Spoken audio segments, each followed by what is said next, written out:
Hi, good evening, everyone. Welcome to Doki Literature Club Plus. I'm your host, Fabio Suave. I love this game. I watch the Game Grumps play it. This is the new and improved Plus version with more content, and I'm really excited to play this, but it's important we start off listing that this game is not suitable for those who are easily disturbed. There are some very disturbing things in this series that take place, and since there's like a little more content to this game now, there's probably going to be more along those lines. So viewer discretion is advised moving forward for the rest of this series. Just letting you guys know. Yes, individuals suffering from anxiety or depression may not have a positive experience playing this game. There is your trigger warning there, just letting you guys know, being safe about it. Would you like to review detailed content warnings which contain spoilers? Alternatively, in-game content warnings can be a new... No, that's okay. I know what we're getting into, but just letting you guys know, be safe about this.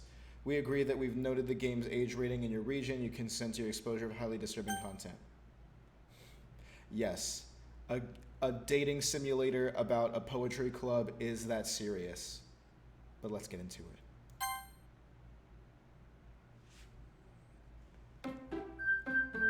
Ah, this music. I never thought I'd hear it again.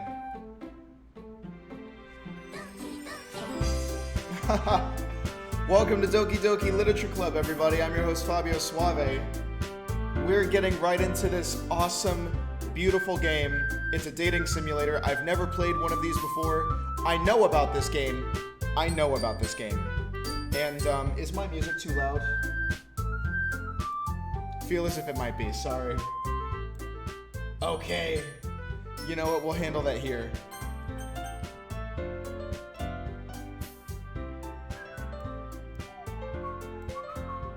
That seems fine.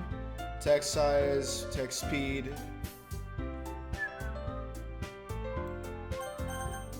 Should be good. Okay, everybody, so to preface this game, we are playing as, you know, just your typical run-of-the-mill anime main character.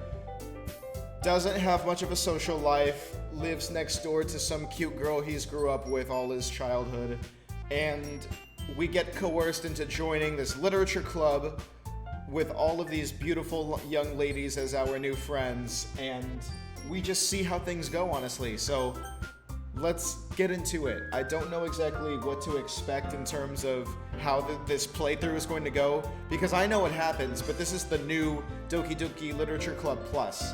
So there's new content in here that I'm unaware of, and I'm dying to see how this gets implemented into the story.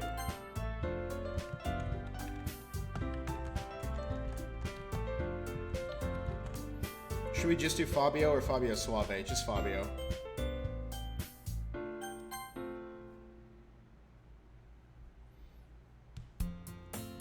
Hey! I see an annoying girl running toward me from the distance, waving her arms in the air like she's totally oblivious to any attention she might draw to herself. I already don't like the text speed that I set for myself.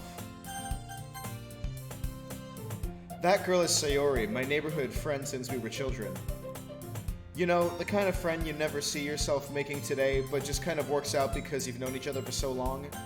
Music is so loud. Sorry, people.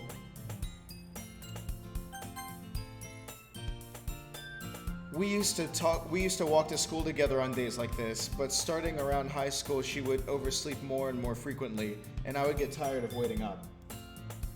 But if she's going to chase after me like this, I almost feel better off running away. However, I just sigh and idle in front of the crosswalk and let Sayori catch up to me. There you are, Sayori. I overslept again. Yeah, I bet you did, but I caught you this time. Maybe, but only because I decided to stop and wait up for you. You say that like you were thinking about ignoring me. Yeah. That's mean, Fabio. Well, if people stare at you for acting weird, then I don't want them to think we're a couple or something. Yikes. Fine. But you did wait for me after all. I guess you don't have to be mean. I guess you don't have it in you to be mean if you want to. Whatever you say, Sayori. We cross the street together and make our way to school. As we draw near, the streets becoming increasingly speckled with other students making the daily commute. By the way, Fabio, have you decided on joining a club yet? A club? I told you already, I'm not really interested in joining any clubs. I haven't been looking either. That's not true. You told me you would join a club this year. Did I? I'm sure it's possible that I did, but in one of our many conversations where I dismissively go along with whatever she's going on about. Wow, we're kind of a dick, huh? Sayori likes to worry a little too much about me when I'm perfectly content just getting by on the average while spending my free time on games and anime. Typical.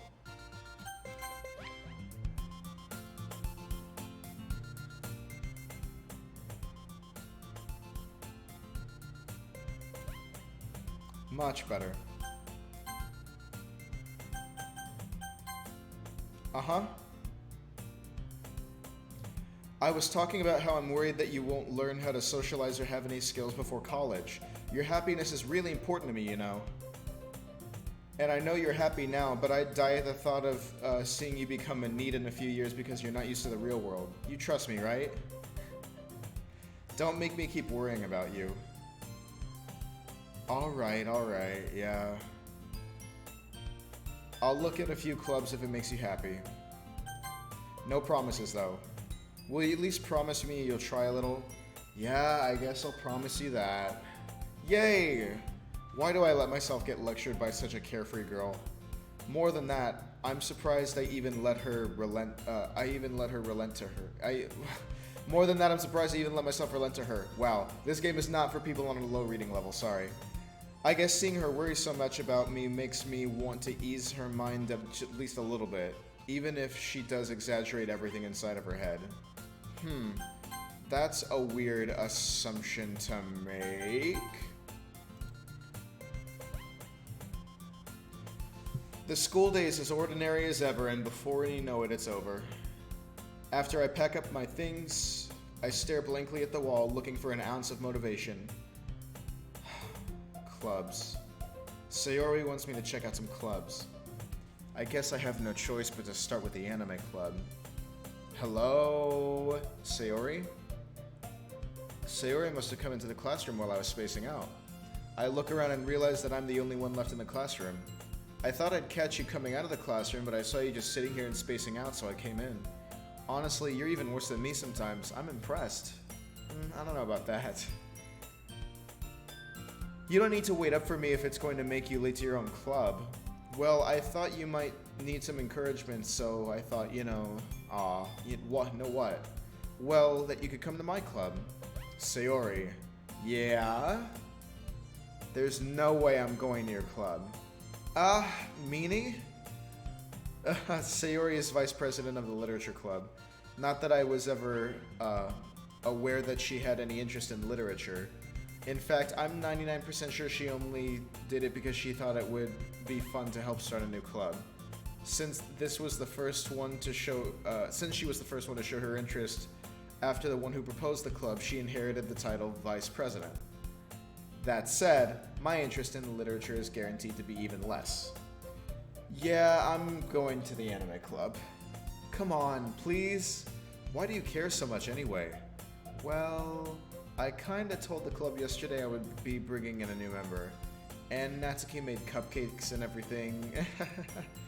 Don't make promises you can't keep, Sayori. I can't tell if Sayori is really that much of an airhead or if she's so cunning as to have planned all of this out. I let out a long sigh. Fine. I'll stop by for a cupcake, okay? Yes, let's go. Jeez. Oh, my water's empty. And thus, today marks the day I sold my soul for a cupcake. I dejectedly followed Sayori across the school and upstairs, a section of the school I rarely visited. We all had that spot in high school, right? Like, it was almost like a foreign place to you because even though it was in an area you populated like 5 days a week, it was just so foreign to you. That's kind of crazy. Sayori, full of energy, swings open the classroom door. Everyone, the new member is here. I told you, don't call me a new member, eh? I glance around the room. Oh, welcome to the literature club. It's a pleasure meeting you. Sayori is always saying nice things about you. Seriously? You brought a boy? Way to kill the atmosphere. Ah, Fabio, what a nice surprise. Welcome to the club. All words seem to escape me in this situation. This club is full of incredibly cute girls. Oh! What are you looking at? If you want to say something, say it. Sorry. Gome. Natsuki. The girl with the sour attitude, whose name is apparently Natsuki, is one I don't recognize. Her small figure makes her look like a first-year student. She is also the one who made the cupcakes, according to Sayori. You can just ignore her when she gets moody. Sayori says that quietly into my ear when I turn back toward the other girls. Anyway, this is Natsuki, always full of energy. And this is Yuri, the smartest girl in the club. Don't say things like that. Okay, full disclosure, I already have a bias towards Yuri. I love Yuri. Yuri is best girl, so I will die on that hill. And yes, moving forward, that's how we feel about this. Don't say things like that. Yuri, who appears comparably more mature and timid, seems to have a hard time keeping up with people like Sayori and Natsuki. Well, nice to meet both of you. And it sounds like you already know Monica, is that right? That's right. It's great to see you again, Fabio. Monica smiles sweetly. We do know each other. Well, rarely talked, but we were in the same class last year. Monica was probably the most popular girl in class. Smart, beautiful, athletic, basically completely out of my league. So having her smile at me so genuinely feels a little, you know... Ouch, wow, wow. Do kids get that reference? Do kids know what that is? Whatever, it's fine. You too, Monica. Come sit down, Fabio. We made room for you at the table, so you can sit next to me or Monica. I'll get the cupcakes. Hey, I made them. I'll get them. Sorry, I got a little too excited. Then how about I make some tea as well? Oh, they're all so eager to pitch in. That's nice. The girls have a few desks arranged to form a table.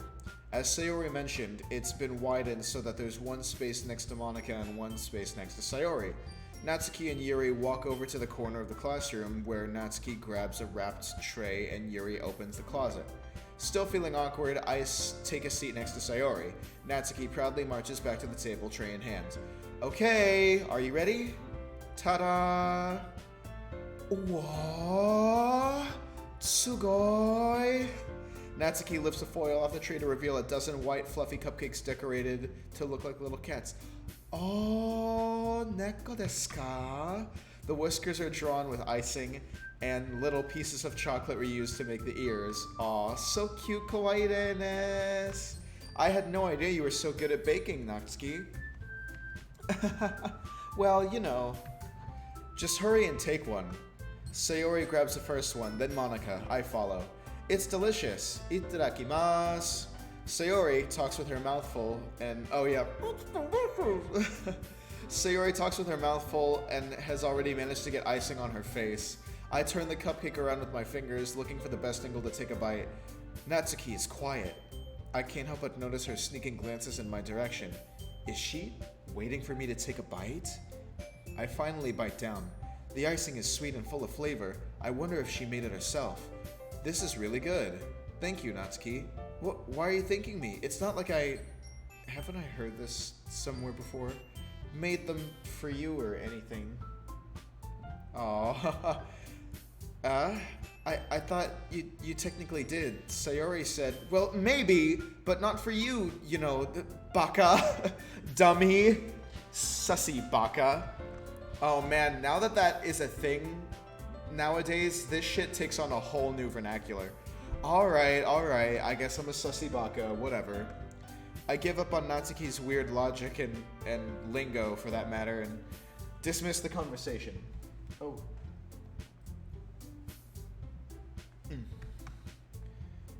Yuri returns to the table carrying a tea set.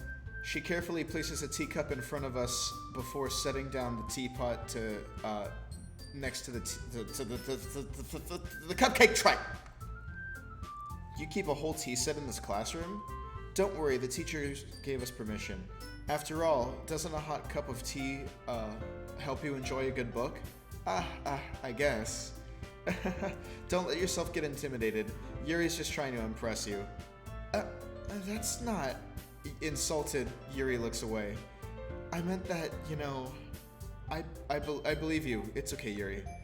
Well, tea and reading might not be a pastime for me, but I at least enjoy tea. I'm glad. Yuri faintly smiles to herself in relief.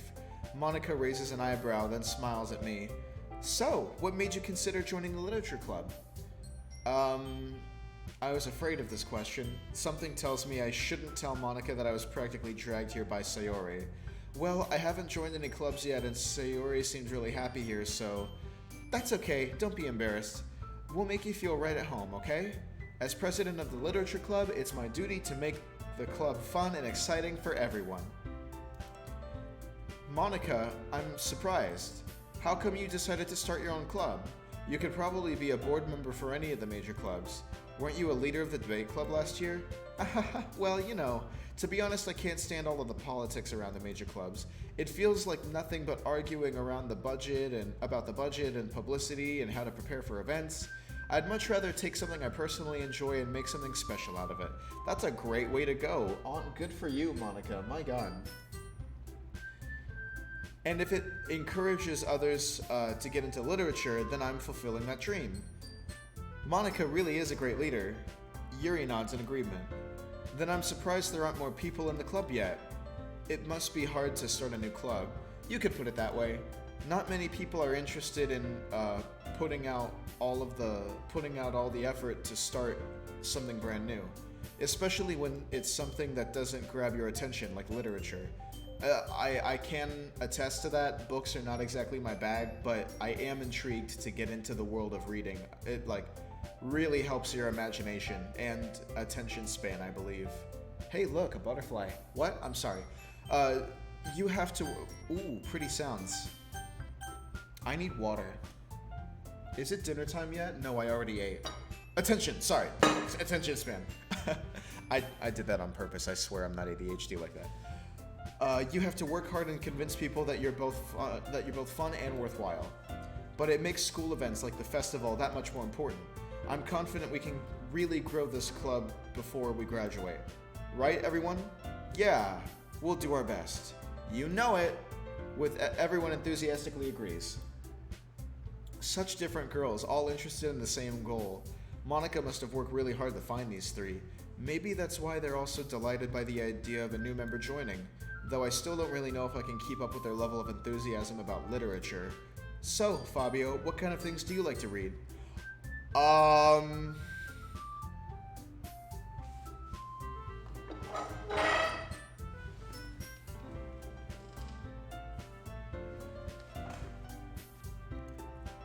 I get a GQ in the mail once a month. Really interesting articles though. This one is about the weekend and it has cool stuff in it, like this Ralph Lauren sample. Really oaky. Yep, that's class. What kind of stuff do you like to read, Yuri? Well, considering how little I've read these past few years, I don't really have a good way of answering that. Manga. I mutter quietly to myself, half joking. Natsuki's head suddenly perks up. Oh, manga desu ka? Honto ni? It looks like she wants to say something, but she keeps quiet. Not much of a reader, I guess. Well, that can change. For you.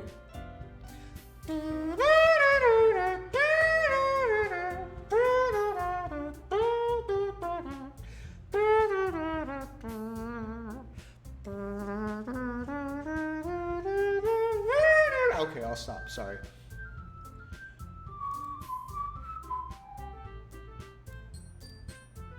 What am I saying? She doesn't know what wham is. I spoke without thinking after seeing Yuri's sad smile. Anyway, what about you, Yuri? Well, let's see. Yuri traces the rim of her teacup with her fingers. My favorites are usually novels that build deep and complex fantasy worlds. The level of creativity and craftsmanship behind them is amazing to me.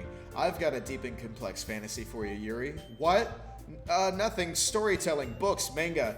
And telling a good story in such a foreign world is equally impressive. Oh, I've got foreign worlds to tell you stories in you know what I'm saying. You know what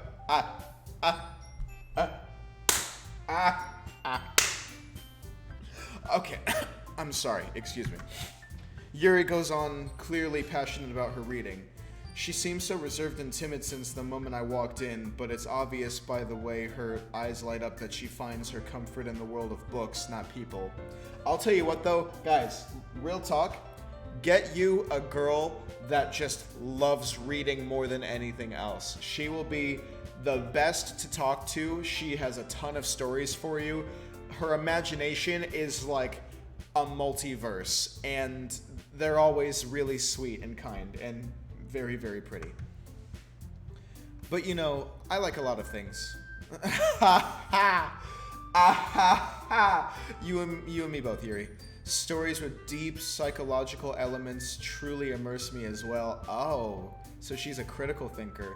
Isn't it amazing how a writer can so deliberately take advantage of your own lack of imagination to completely throw you for a loop? I've got a couple loops I can throw you for. I'm sorry! They're just there. The ends, they're it's just wide open for me. I see them everywhere. I'm sorry. I really don't want to riddle the playthrough with those, but I see them and I say them. Anyway, I've been reading a lot of horror lately. Oh, nice. Junji Ito, hopefully. I read a horror book once. Have you ever heard of Uzumaki? The Enigma of Amigara Fault? Glycerin? No? Okay. I desperately grasp something I can relate to at the minimal level. That's exactly what I was just fucking doing. At this rate, Yuri might as well be having a conversation with a rock. Well, I mean, I am pretty Really? Thank you, Monica. I wouldn't have expected that, Yuri, for someone as gentle as you. I guess you could say that. Oh, so she ain't that gentle on the inside. Okay. Well, I mean, I knew that because, you know, Yuri is best girl, But if a story makes me think or takes me to another world, then I really can't put it down. Surreal horror is often very successful at changing the way you look at the world, if only for a brief moment. Yeah, I rock with Yuri on that one. Like, there's more than just looks to her people. She's got a brain up there, and I am eager to pick at it. Ugh, I hate horror. I can rock with horror. Well, Natsuki's eyes dart over to me for a split second. Never mind. Oh, she really looks for approval in other people's opinions. That's right, you usually like to write about cute things, don't you, Natsuki? What? What gives you that idea? You left a piece of scrap paper behind last club meeting. It looked like you were writing on a poem called Don't Say It Out Loud! And give that back. Fine. Your cupcakes, your poems, everything about you is just as cute as you are. Sayori sidles up behind Natsuki and puts her hand on her shoulders. I'm not cute! Natsuki, you write your own poems? Well, I guess sometimes. Why do you care? I think that's impressive. Why don't you share them sometime? No. And Natsuki averts her eyes. You wouldn't like them. Not a confident writer yet? I understand how Natsuki feels. Sharing that level of writing takes more than just confidence. The truest form of writing is writing to oneself. You must be willing to open up to your readers, exposing your vulnerabilities, and showing even the deepest reaches of your heart. Do you have writing experience too, Yuri? Maybe if you share some of your work, you can set an example and help Natsuki feel more comfortable enough to share hers. I guess it's the same for Yuri. I wanted to read everyone's poems. We all sit in silence for a moment. Okay, I have an idea, everyone. Huh? Natsuki and Yuri look up quizzically at Monica. Let's all go home and write a poem of our own. Then, next time we meet, we'll all share them with each other. That way, everyone is even. Yeah, let's do it! Plus, now that we have a new member, I think it will help us all get a little more comfortable with each other and strengthen the bond of the club. Excuse me. Advertising real quick.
Okay.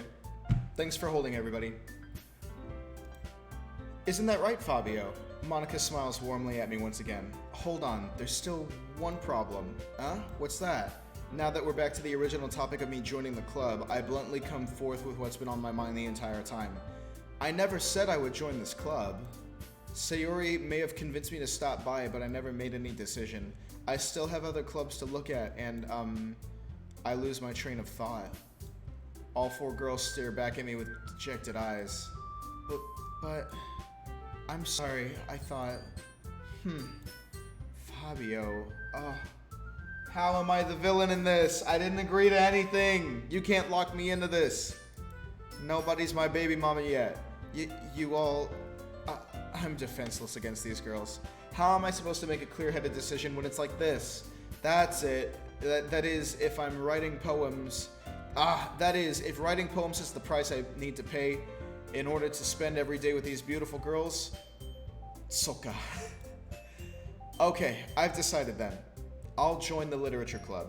One by one, the girls' eyes light up. Yes, I'm so happy. Sayori wraps her arms around me, jumping up and down. Hey, you really did scare me for a moment. If you really just came for the cupcakes, I would be super pissed. That makes it official. Welcome to the Literature Club. Domo, I guess. Okay, everyone. I think that we can officially end today's meeting on a good note. Everyone remember tonight's assignment. Write a poem to bring to next meeting so we can all share. Monica looks over at me once more. Fabio, I look forward to seeing how you express yourself. I look forward to seeing that too. Yeah. Can I really impress the class star Monica with my mediocre writing skills? I already feel anxiety welling up inside me. Meanwhile, the girls continue chit-chat as Yuri and Natsuki clean up their food. Hey, Fabio, since we're already here, do you want to walk home together? That's right, Sayori and I never walk home together anymore because she's always stayed after school for clubs. Sure, might as well. Yay! With that, the two of us depart the club and make our way home. The whole way, my mind wanders back and forth between the four girls. Sayori, Natsuki, Yuri, and of course, Monica. Will I really be happy spending every day after school in a literature club? Perhaps I'll have the chance to grow closer to one of these girls. Alright, I'll just need to make the most of my circumstances. I'm sure good fortune will come find me. That is a fantastic fucking attitude to have in all aspects. That is something I encourage everybody to take with them. That's just plain awesome. And I guess that starts with writing a poem tonight. Yay, we get to write our first poem. This is an exercise that's actually pretty cool. It's time to write a poem. Pick words you think your favorite club member will like. Something might happen with whoever likes your poem the most. Okay, so let's see here. We have a word bank and we choose 1 out of 20. Peaceful, for sure. I love peace. I am a very relaxed, chill individual. I have a high value for relaxation. So if peace is an option, I always choose peace. Music. Ooh. Sensation. Uncontrollable. Massacre. Wow.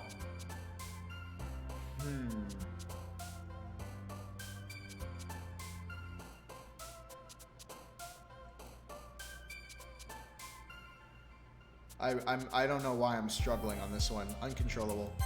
Okay. Adventure, pout, socks, papa, comfort, fantasy.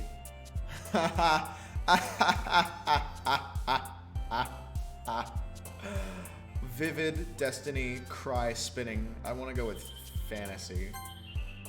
Lust. Oh, that one made Yuri jump. And that makes me jump. Okay, fleece, starscape, incapable, rain cloud, eternity, jump, pleasure, fester, swimsuit, depression. Okay. Hope, hair, aura, captive, portrait, email, defeat, hurt, forgive, kitty. Hope.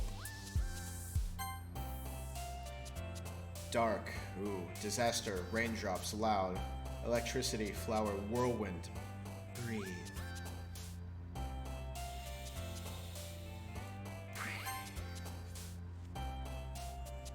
Ooh, we got a poetry slam achievement. Vacation, marshmallow journey, journey disowned, milk disoriented, special climax, fireworks pain. Journey's my favorite band. Chocolate, peace, despise, atone, desire, frightening, romance. Bouncy, heartbeat, explode, happiness, shopping, ocean, lucky, landscape, clumsy, hop. Ocean. Tragedy, sadness, headphones, unrequited, Valentine, fun, charm, heaven sent, infallible, anger, heaven sent.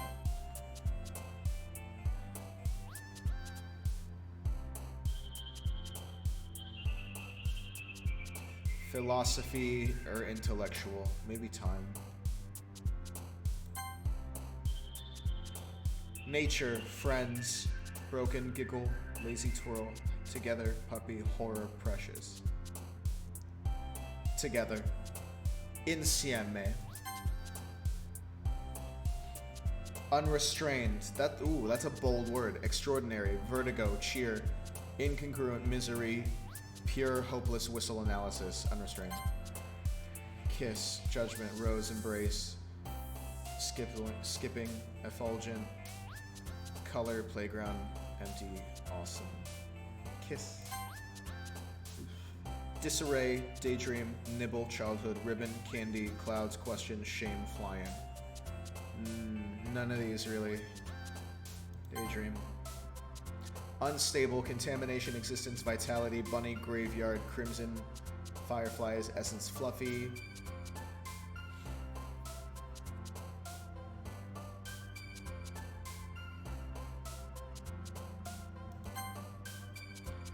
Fickle, dream, passion, boom. Warm, anime, bed, feather, summer, doki doki, vibrant, dazzle, treasure, games. Warm.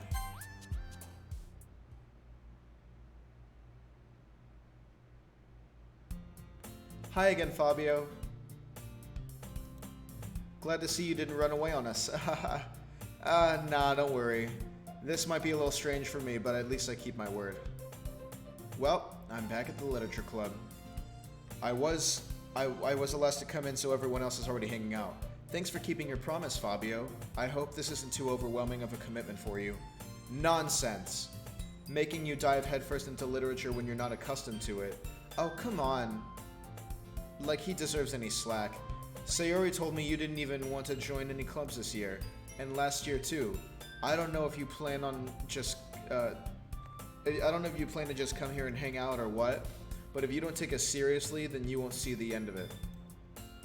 Natsuki, you clearly have a big mouth for someone who keeps her manga collection in the club room. Natsuki finds herself stuck between saying Monica and manga. Manga is literature!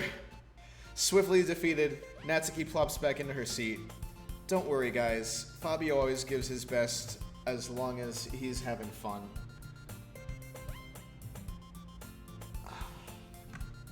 He helps me with busy work without me even asking. Like cooking, cleaning my room. How dependable. Sayori, that's because your room is so messy it's distracting, and you almost set your house on fire once. Is that so? You two are really good friends, aren't you? I might be a little jealous. How come? You and Fabio can be good friends too. We can be real good friends. That ain't no problem. That ain't no problem. That ain't no problem. Sayori, huh? As usual, Sayori seems oblivious to the weird situation she just put me into. Oh, Yuri even brought something today. You know. Wait, Sayori, me? Not really. Don't be shy. It's really nothing. What is it? Never mind. Sayori made it sound like a big deal when it's really not. What do I do? I'm sorry, Yuri, I wasn't thinking. I guess that means it's up to me to rescue this situation. Hey, don't worry about it. First of all, I wasn't expecting anything in the first place, so any nice gesture from you is a pleasant surprise. It'll make me happy no matter what. Is that so? Yeah, I won't make a big deal of it if you want it to be. Alright, well, here. Yuri reaches into her bag and pulls out a book. I didn't want you to feel left out, so I picked a book that I thought you might enjoy. It's a short read, so it could keep your attention even if you don't usually read. And we could, you know, discuss it if you wanted. Oh, she's so cute. That's literally the most thoughtful gesture. How is this girl accidentally being so cute? She even picked out a book she thinks I'll like despite me not reading much. Yuri, thank you. I'll definitely read this. I enthusiastically take the book. Phew. Well, you can read it at your own pace. I look forward to hearing what you think. Now that everyone's settled, I expect Monica to kick off some scheduled activities for the club, but that doesn't seem to be the case. Sayori and Monica are having a cheery conversation in the corner. Yuri's face is already buried in a book. I can't help but notice her intense expression, like she was waiting for this chance. Meanwhile, Natsuki is rummaging around in the closet. I'm really curious to talk to Yuri a little bit more, but at the same time, I would feel bad for distracting her from reading. I take a glimpse of the cover of her book. It looks like some book that she lent. It looks like the same book that she lent to me. More than that, she seems to be on the first few pages. Crap. I think she noticed me looking at her. She sneaks another glance at me, and our eyes meet for a split second. But that only makes her hide her face deeper in her book. Go, man. Sorry. I was just spacing out. I mutter this, sensing I made her uncomfortable. Oh, it's fine. If I was focused, then I probably wouldn't have noticed in the first place. But I'm just rereading a bit of this, so... That's the book you gave me, right? Mm-hmm. I wanted to reread some of it. Not for any particular reason, just curious. How come you have 2 copies of the same book? Well, when I stopped at the bookstore yesterday, that's not what I meant. I mean, I just happened to buy 2 of them. I see. There's something fairly obvious here that Yuri isn't telling me, but I decide to let it go. I'll definitely start reading it soon. I'm glad to hear. Once it starts to pick up, you might have a hard time putting it down. It's a very engaging and relatable story. Is that so? What's it about, anyway? Well, Yuri closes the book and scans her eyes over the back. The book is titled Portrait of Markov. There's an ominous-looking eye symbol on the front cover.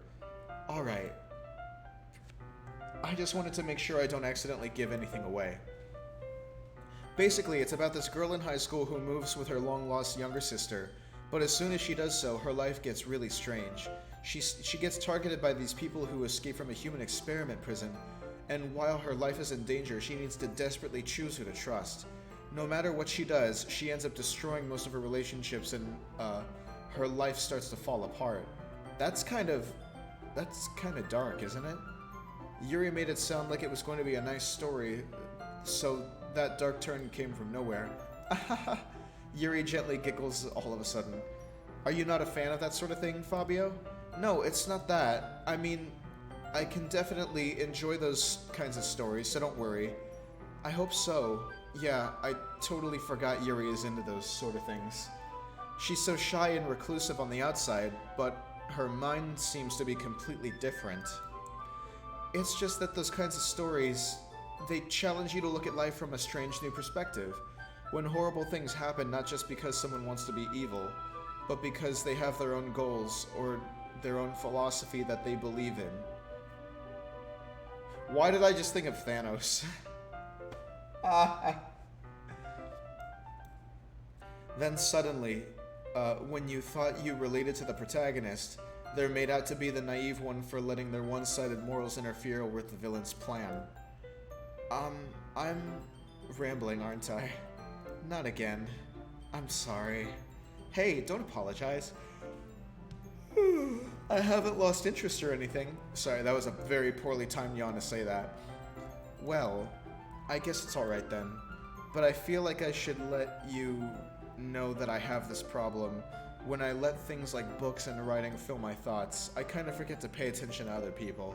So I'm sorry if I end up saying something strange, and please stop me if I start talking too much. I really don't think you need to worry. Just means you're passionate about reading. The least I can do is listen. It's a literature club after all. That's it. That's true. In fact, I might as well start reading it, right? You don't have to. What are you saying? Just a moment ago, you said you were looking forward to it. Let me just get the book. I quickly retrieved the book that I had put into my bag. Alright, it's fine if I sit here, right? I slip into the seat next to Yuri's. Yeah. Are you sure? You seem a little apprehensive. I'm sorry. It's not that I don't want you to. It's just something I'm not very used to. That is, reading in company with someone. I see. Well, just tell me if I end up distracting you or anything. Alright. I open the book and I start the prologue. As soon as I understand what Yuri means about reading in company. It's as if I can feel her presence over my shoulder as I read. It's not a particularly bad thing. Maybe a little distracting, but the feeling is somewhat comforting. Yuri is in the corner of my eye. I realize that she's not actually looking at her own book. I glance over. It looks like she's reading from my book instead. Sorry. I was just... Yuri, you really apologize a lot, don't you? I do? I don't really mean to. Sorry. She's the best. I mean... It's right there in writing, folks. Listen, this should work, right? I slide my desk up against Yuri's, then hold my book between the two of them. I suppose so. Yuri timidly closes her own copy. Once we lean in a little bit, our shoulders are almost touching. It feels like my left arm is in the way, so I use my right hand to hold the book open. I guess that makes it kind of difficult to turn the page. Here. Yuri takes her left arm and holds the left side of the book between her thumb and forefinger. I do the same with my right arm on the right side of the book. That way, I turn a page, Yuri slides it under her thumb after it flips to her side. In holding it in like this, we're huddled even closer than before.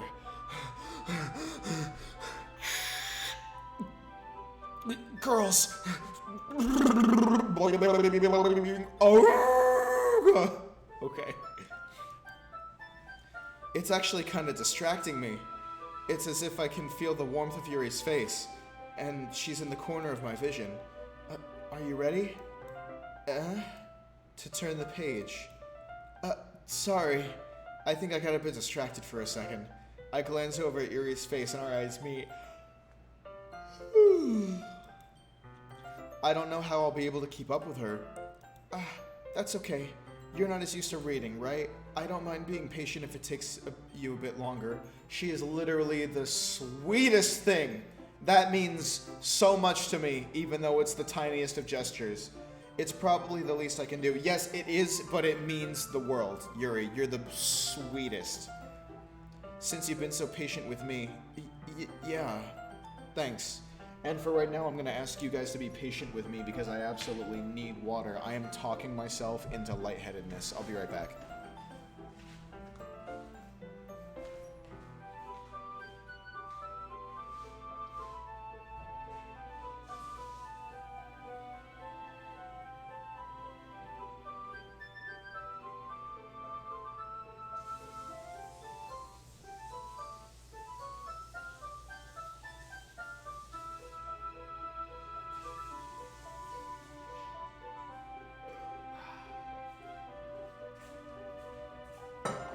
Thank you for your patience. I'm back and ready to mac. On my homegirl Yuri. What's up, baby? How are you living? Okay. We continue reading. Yuri no longer asks me if I'm ready to turn the page. Instead, I just assume that she finishes the page before me, so I turned it by my own volition. We continue the first chapter in silence. Even so, turning the page feels almost like an intimate exchange. Oh shit. My thumb gently letting go of the page, letting it flutter over to her side as she catches it with her own thumb, under her thumb. Hey Yuri, this might be a silly thought, but the main character kind of reminds me of you a little bit. You think so? How does she? Well, I guess she's more blunt in a lot of ways, but she also second guesses all of the things she says and does, like she's afraid she'll do something wrong. It's not like I can see into your head or anything, but they're kind of reminiscent of some of your mannerisms. I see. Yuri remains silent for a moment. But Fabio...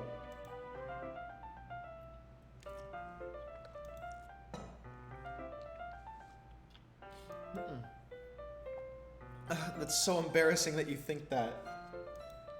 Wait, I didn't mean it in a bad way or anything. Sorry, I really didn't know if you were self-conscious about that sort of thing.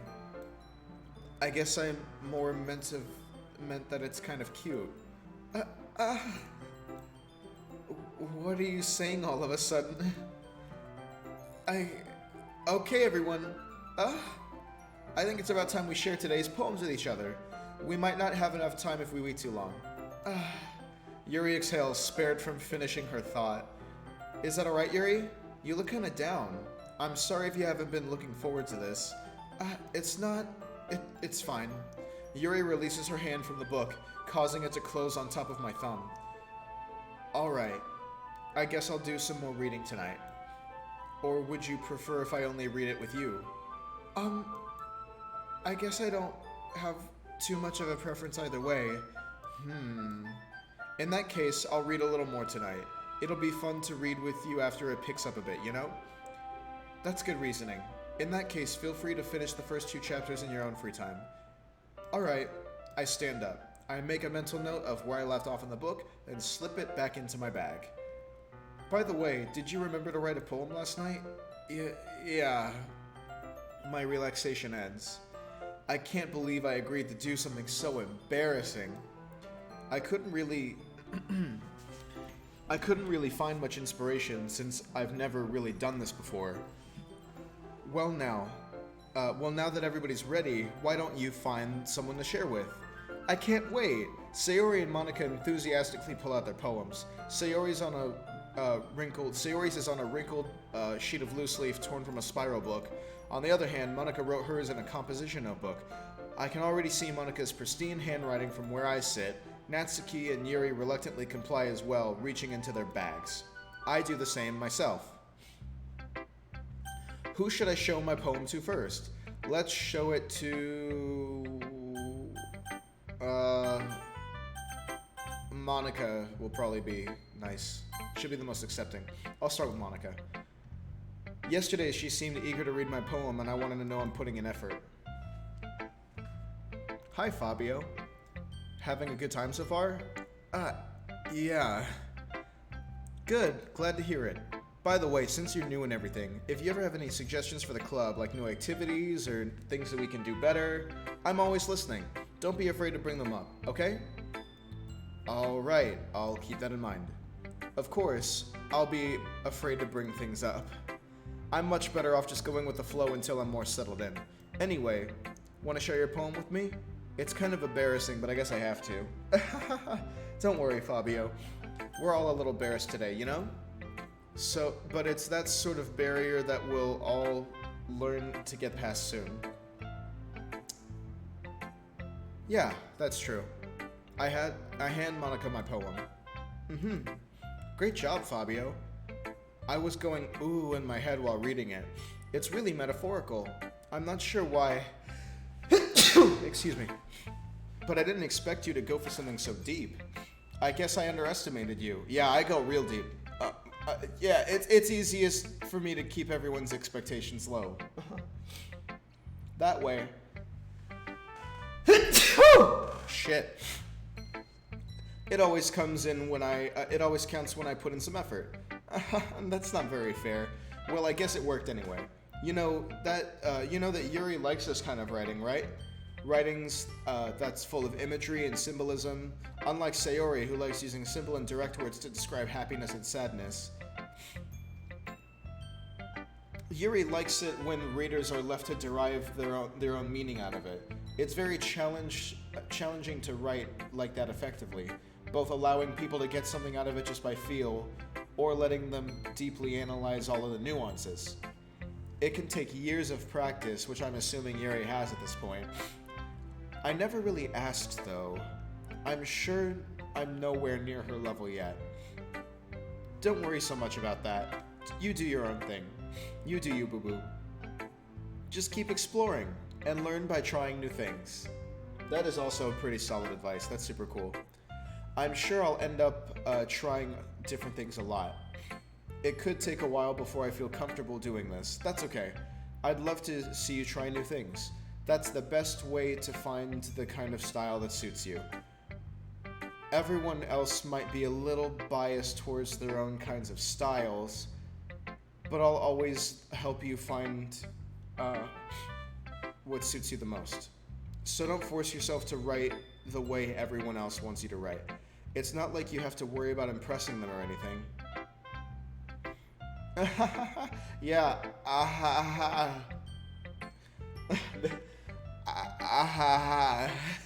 There you go. That's my line. Anyway, do you want to read my poem now? Don't worry, I'm not very good. You sound pretty confident for someone who claims to not be very good. Well, that's because I have to sound confident. That's a great philosophy as well. That doesn't mean I always feel that way, you know? I see. Well, let's read it then. Hole in the wall. It couldn't have been me. See the direction the sparkle protrudes. A noisy neighbor? An angry boyfriend? I'll never know. I wasn't home. I peer inside for a clue. No, I can't see. I reel, blind, like a film let out in the sun. But it's too late. My retinas, already scorched with the permanent coffee of the meaningless image. It's just a little hole. It wasn't too bright. It was too deep. Stretching forever into everything. a hole of infinite choices.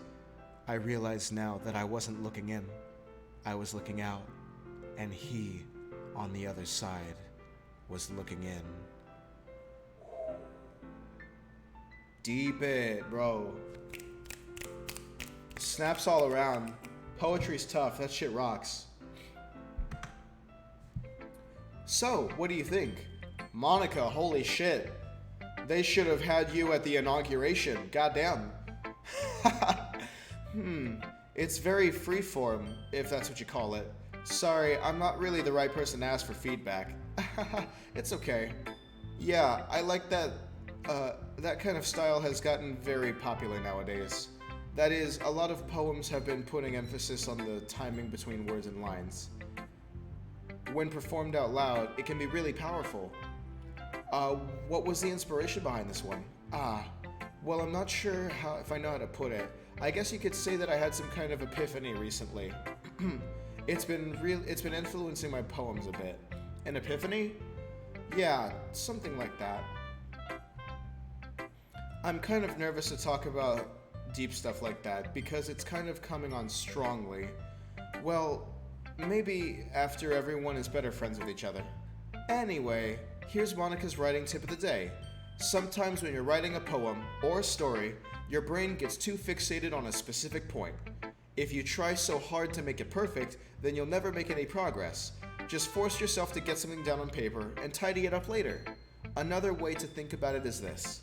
If you keep your pen in the same spot for too long, you'll just get a big dark puddle of ink. So just move your hand and go with the flow. That's my advice for today. Thanks for listening. Awesome. That was really solid, actually. I'll keep that in mind for my screenwriting.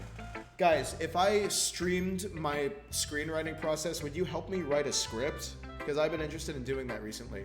I've been getting ideas. I haven't written anything since college, and I kind of just want to put something out there because I think it could, be something. But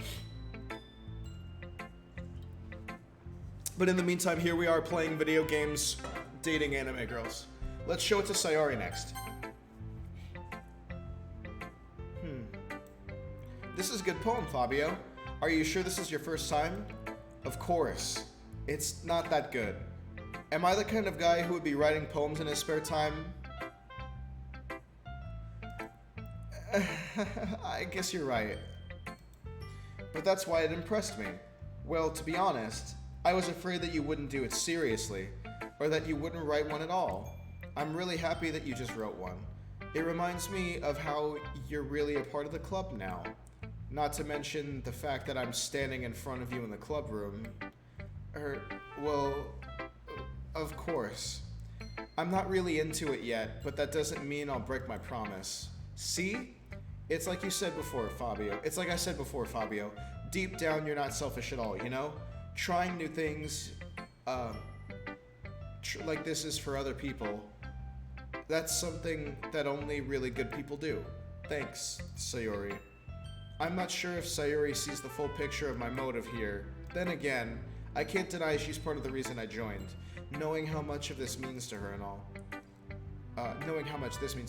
Yeah. I'm gonna make sure you have lots of fun here, okay? That will be my way of thanking you. Alright, I'm going to hold you to that then. Yay! Now you'll read my poem too, right? Don't worry, I'm really bad at this. We'll see about that. Dear sunshine, the way you glow through my blinds in the morning, it makes me feel like you missed me. Kissing my forehead to help me out of bed, making me rub the sleepy from my eyes. Are you asking me to come out and play? Are you trusting me to wish away a rainy day? I look above, the sky is blue. It's a secret, but I trust you too. But if it wasn't for you, I could sleep forever. But I'm not mad. I want breakfast.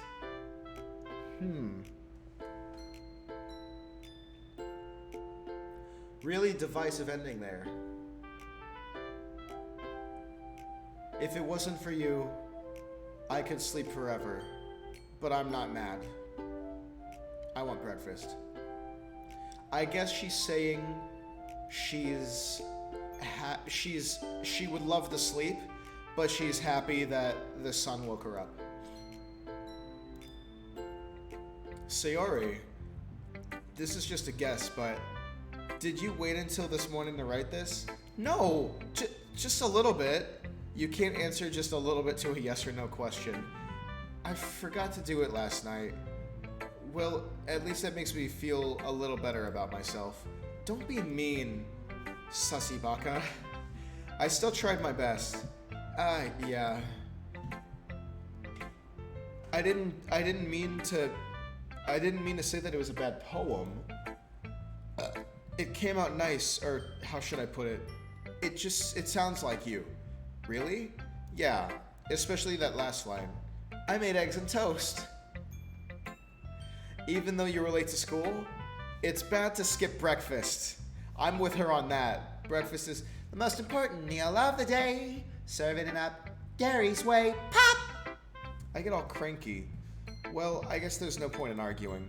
Anyway, thank you for showing me. This is so much fun. Monica's the best. Yeah. But next time, I won't forget. And I'm gonna write the best poem ever. Well, I guess I look forward to it. Who should I show my poem to next? Let's save Yuri for last. Natsuki.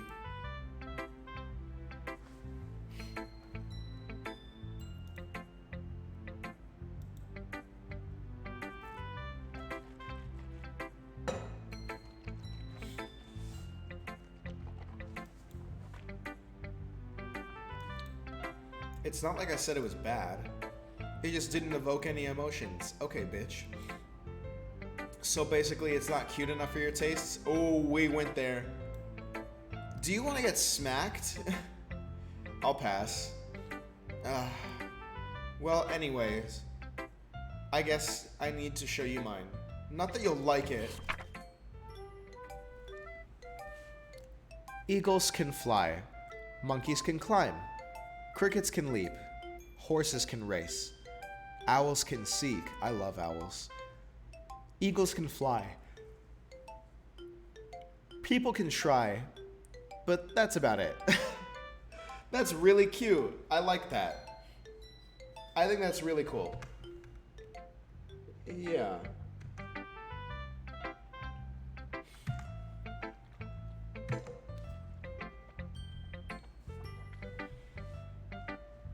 Yeah, I like it.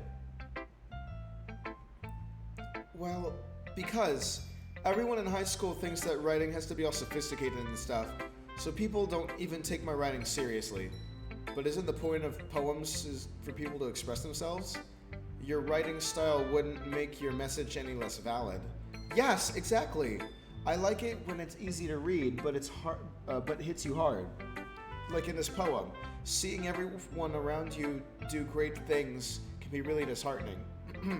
So I decided to write about it. Yeah, I understand. But the other nice thing about simple writing is that it puts more weight on the wordplay.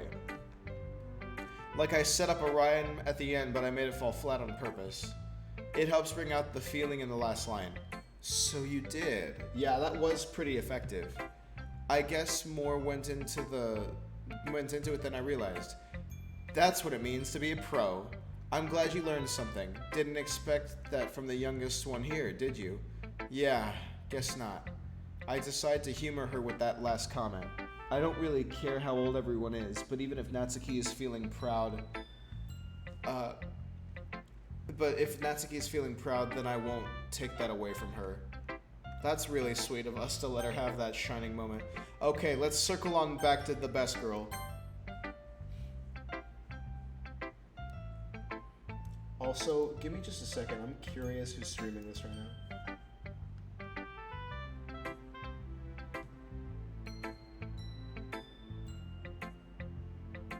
Damn, somebody's at the end of this already. There's only 5 people streaming this game. Okay.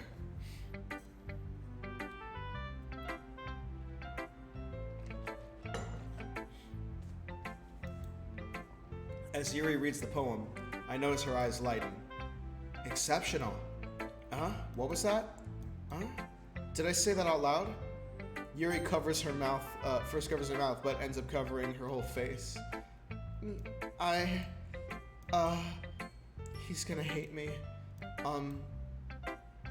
You really didn't do anything wrong, Yuri. I guess you're right. What am I getting so nervous for? Yuri takes a breath. So, what kind of writing experience do you have? Your use of imagery and metaphor indicates you've written a lot of poetry before. Really? Wow, that's a huge compliment coming from you. This is actually my first time, really. Huh? Yuri stares at me blankly, then looks at my poem again. Well, I know that. I just meant, Yuri trails off, unable to find an excuse. She traces her fingers along the words in the poem as if breaking it down more thoroughly. Yeah, okay. This is the reason I was able to tell. It's just that there are specific writing habits that are usually typical of new writers, and been having through that myself, I've kind of learned to pick up on them. I think the most noticeable thing I recognize in new writers is that they try to make their style very deliberate. In other words, they tend to pick a writing style separate from the topic matter, and they form fit the two together. The end result is both the style and the expressiveness are weakened. Once Yuri finds her train of thought, it's as if her demeanor totally changes. I love that. Whenever you get to talking about things that people are passionate about, they just light up. It's amazing. Her stammering is completely gone and she sounds like an expert. I can get there on certain subjects sometimes. Most definitely not reading all of this shit, but I can most definitely be Yuri in that aspect. Of course, that's not something you can be blamed for. There are so many different skills and techniques that go into writing even a simple poem. Not just finding them and building them, but getting them to work together is probably the most challenging part. It might take you some time, but it all comes with practice and learning by example and trying new things. I also hope that everyone in the club gives you valuable feedback. Natsuki can be a little biased though. Biased? How? Well, never mind. I shouldn't be talking about people like that. Sorry. It's fine. No, spill the tea, sis. What's up? I'm not sure if Yuri is apologizing to herself, to me, or to Natsuki. Do you mind if I read your poem now? Please do. I'd love to share my thought process behind it. Yuri smiles dreamily as if it's a rare opportunity for her. She is literally so sweet. I love Yuri. Which itself is kind of funny. After all, isn't this supposed to be a literature club? Ghost under the light. The tendrils of my hair illuminate beneath the amber glow. Bathing. It must be this one. The last remaining streetlight to have withstood the test of time. The last yet replaced by the sickening blue-green hue of the future. I bathe, calm, breathing air of the present but living in the past. The light flickers. I flicker back.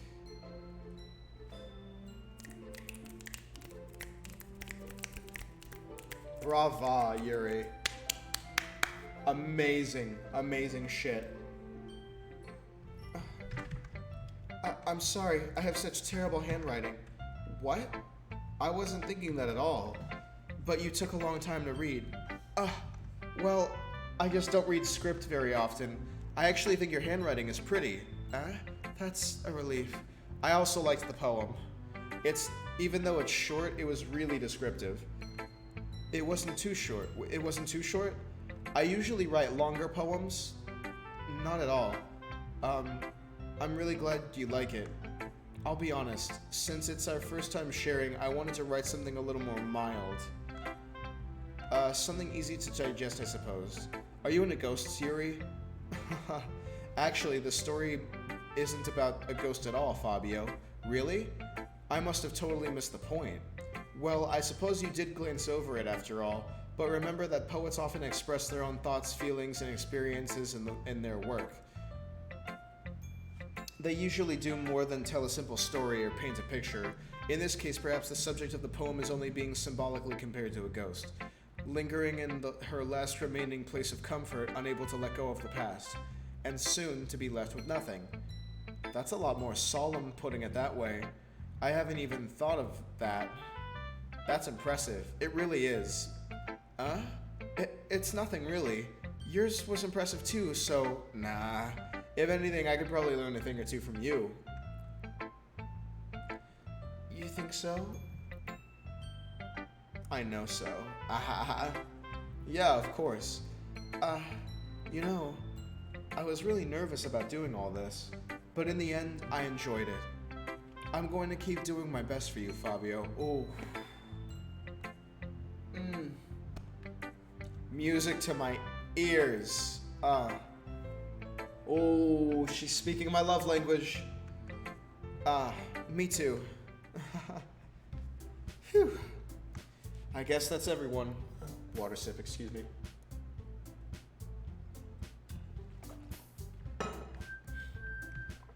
I glance around the room. That was a little more stressful than I anticipated. It's as if everyone is judging me for my mediocre writing abilities. Even if they're just being nice, there's no way my poems can stand up to theirs. This is a literature club after all, but... I guess that's what I ended up getting myself into. Across the room, Sayori and Monica are happily chatting. My eyes land on Yuri and Natsuki. They gingerly exchange sheets of paper, sharing their respective poems. As they read in tandem, I watch their expressions change. Natsuki's eyebrows furrow in frustration. Meanwhile, Yuri smiles sadly. What's with this language? Did you say something? Oh, it's nothing. Natsuki dismissively returns the poem to the desk with one hand. I guess you could say it's fancy. Thanks. Yours is cute. Cute? Did you completely miss the symbolism or something? It's clearly about the feeling of giving up. How can that be cute? I know that. I just meant the language, I guess. I was trying to say something nice. You mean you have to try that hard to come up with something nice to say? Thanks, but you really didn't have to Thanks, but it really didn't come out nice at all. Well, I do have a couple of suggestions. Oh, Yuri, honey, please. She's a savage. If I was looking for suggestions, I would have asked someone who actually liked it. Well, which people did, by the way. Sayori liked it, and Fabio did too. So based on that, I'll gladly give you some suggestions of my own. First of all, excuse me, I appreciate the offer, but I spent a long time establishing my writing style.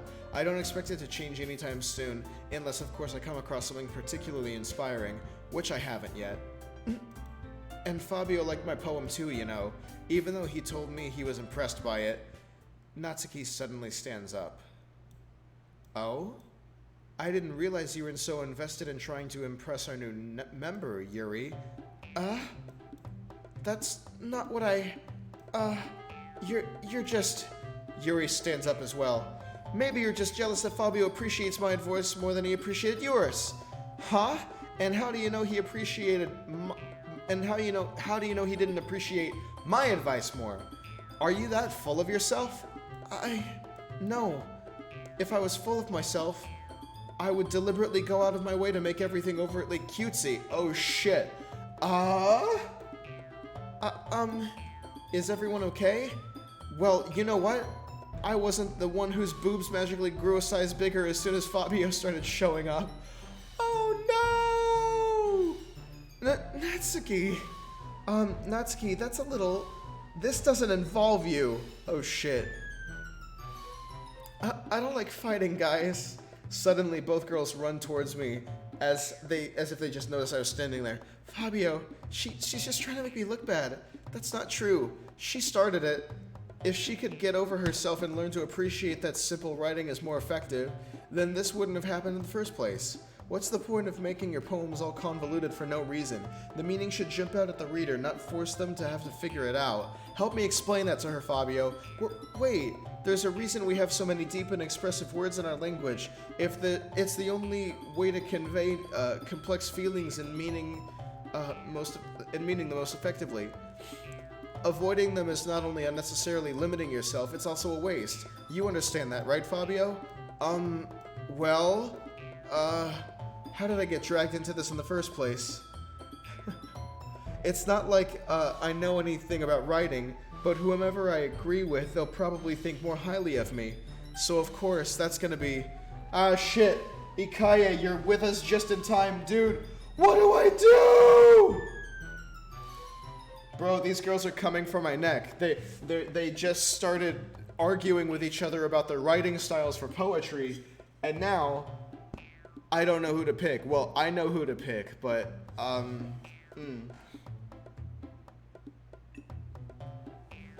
Ikaye, you're familiar with Doki Doki Literature Club, right? Like, you know what happens in this game?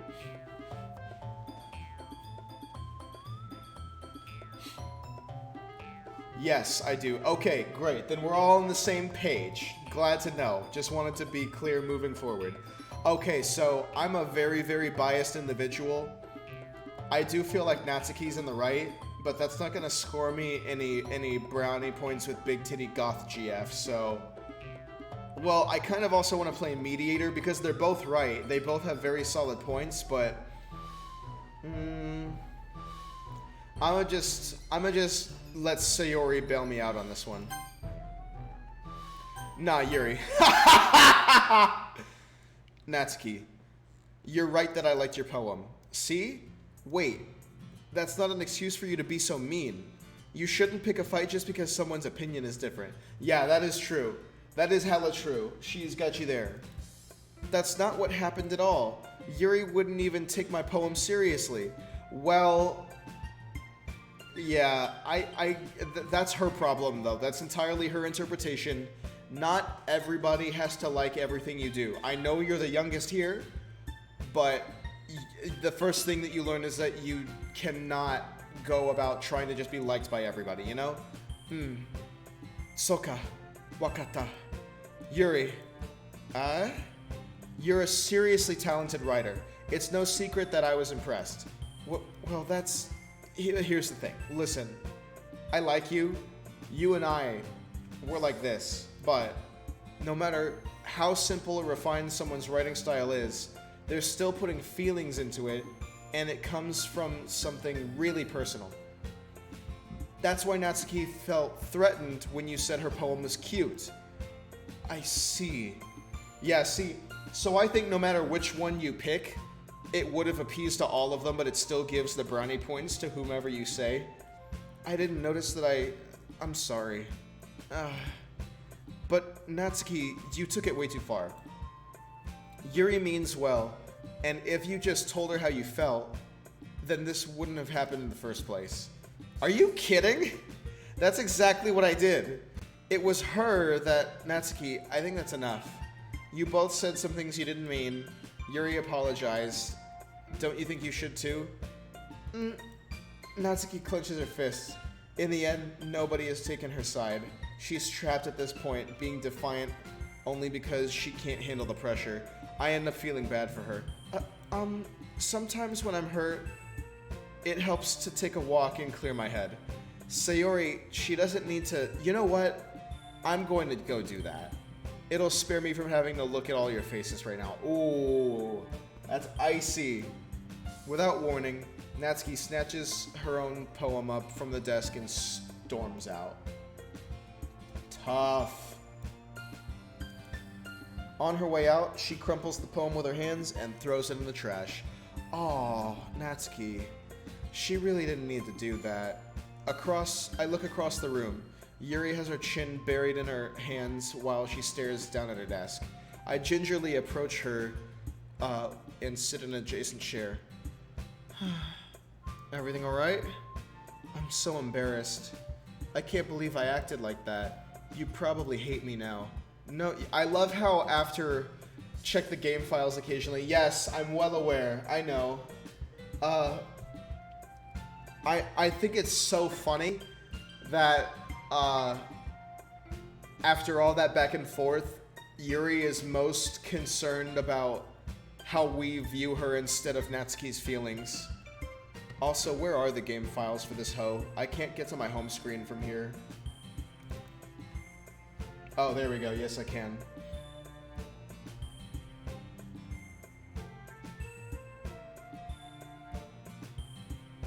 Where would my folder for this go? I'll drag this. Oh, yeah. How could anyone have not gotten frustrated after being treated like that? You handled it as well as anyone could. I don't think any less of you. Well, alright, I believe you. Thanks, Fabio, you're too kind. I'm thankful to have you as part of this club now. It's nothing, really. One more thing. That one thing that Natsuki said about, I would never do anything so shameful. So, what thing Natsuki say? Well, never mind that. I'm gonna make some tea. Yeah, good idea. Some tea sounds heat right now. Could go for some nice jasmine, some nice oolong, a green tea. Make enough for more than one person, okay? Yeah. Okay, everyone. Yeah, it does, bro. And a good book along with this. Like, I really want to get into reading. I feel like this one girl I used to talk to, she was batshit crazy about this book series called, A Court of Thorns and Roses. And I kind of want to pick it up just for, like, my own curiosity. It's like a fantasy teen novel, but I think it's, like, kind of up my alley. We'll find out. It's just about time for us to leave. How did you all feel about sharing poems? It was a lot of fun. Well, I'd say it was worth it. It was alright, well, mostly. Fabio, how about you? Yeah, I'd say the same. It was a neat thing to talk about with everyone. Awesome.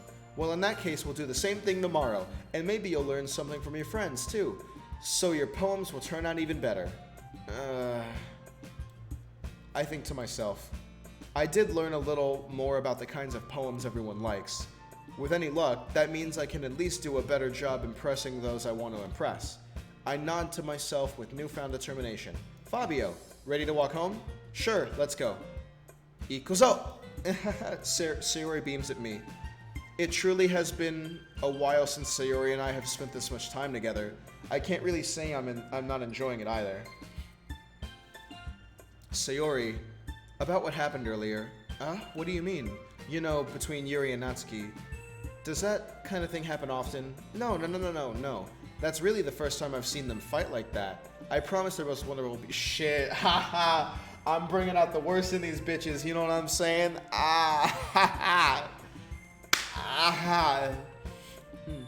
You don't hate them, do you? No, I don't hate them. I just wanted your opinion, that's all. I can see why they'd make good friends with you. Phew. Fabio, it's nice that I get to spend some time with you in the club. You can find me in the club, bottle flitter, mommy, I got the egg, you taking the 996, ain't in the making love, so come give me a... wrong club, sorry. But when I see you get going, I think seeing you get along with everyone is what makes me the happiest. Aw. And I think everyone really likes you too. That's, every day is going to be so much fun. It looks like Sayori still hasn't caught on to the situation I'm in. Sure, being friends with everyone is nice, but does it really need to stop there? It's an evil world we live in. Life is beautiful, you know what I mean? How does it go? Shit.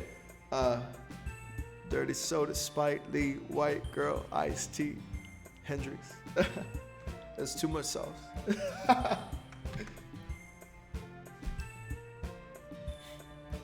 We'll just have to see what the future... We'll just have to see what the future holds. Future. Hendrix. Oh my fucking god. I have to clip my own stream for that. Shit.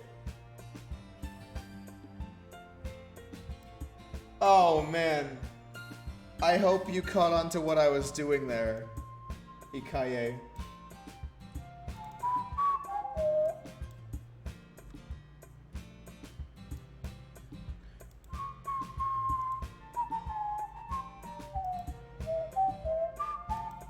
Alright. I pat Sayori on the shoulder. I said that more to myself than to her, but it's easy to use Sayori as an internal monologue sometimes. Okay, yeah, Let's do this. Okay, so now we get to write our poem for the night. So let's see here. We pick from a word bank. We've got 20 words. Each of these words influence a different girl, and we usually try to pick the ones that gear towards Yuri more for obvious reasons. So I want to say romance. Oh, that's Sayori. Shit, that's okay. Well, I believe in romance. Determination. Ooh. Precious. Heaven sent. Infallible. Milk. No.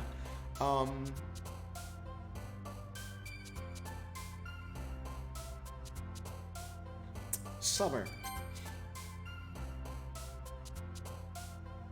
Fantasy. Pleasure.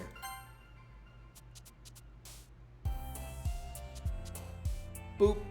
Philosophy. Memories.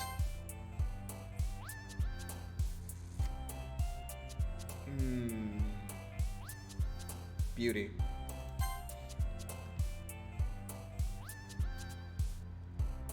Imagination.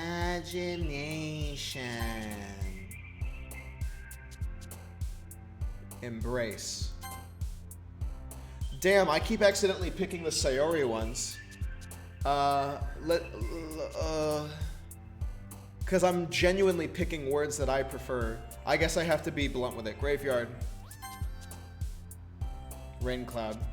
Damn it! I forgot she writes a poem with that. Secretive.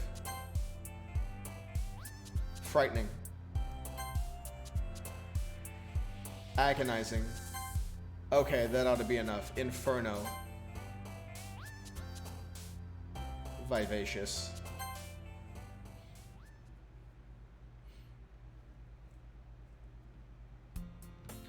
Another day passes, and it's time for the club's meeting already.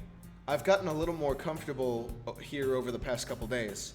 Entering the club room, the usual scene greets me. Hi, Fabio. Yo, Sayori. Looks like you're in a good mood today. I'm just still not used to you being in the club, that's all. Soka. That's a pretty simple thing to get used to get you in a good mood. But I guess it's always the simple things with you anyway. Speaking of which, I'm kinda hungry. Will you come with me to buy a snack? No thanks. That's not like you at all. I have my reasons. Why don't we take a look at your purse, Sayori? Why is that all of a sudden? No reason, really. I just wanted to look at it. Sayori nervously retrieves her coin purse. She fumbles with the latch and gets it open. She then turns it upside down, letting its contents spill onto the desk. Only 2 small coins fall out. I knew it. I can see right through you, Sayori. That's not fair. How did you even know? It's simple.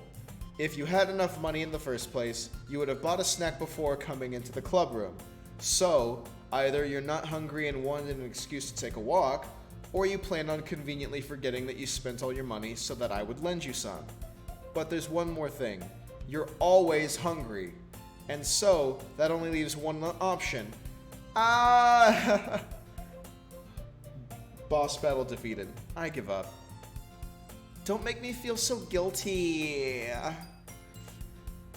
If you feel guilty, that means you deserve to feel guilty. Yuri suddenly giggles. Oh. I think somebody likes to feel guilty.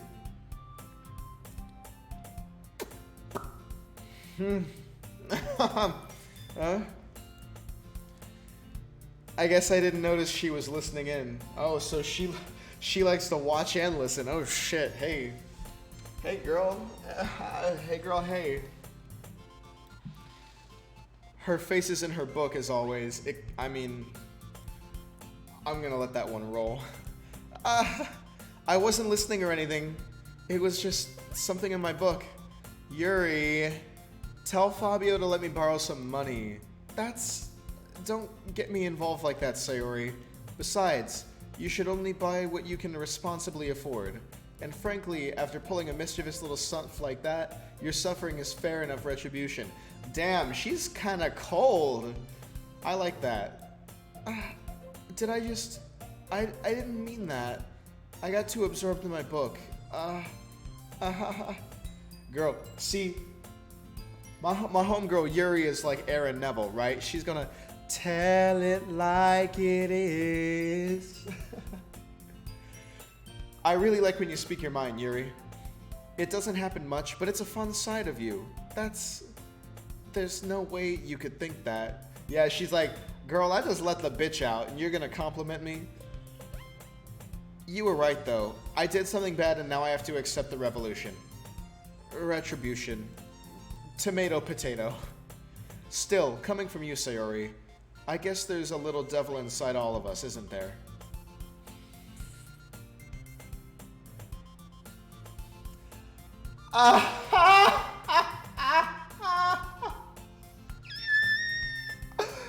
Oh, yeah, you could say that. Don't let her fool you. Sayori knows exactly what she's doing. After all, she told you guys she was bringing me to the club before she even told me. But, you wouldn't have come if it weren't for the cupcakes. So I had to trick Natsuki into making them. Come on, give me more credit than that, Sayori.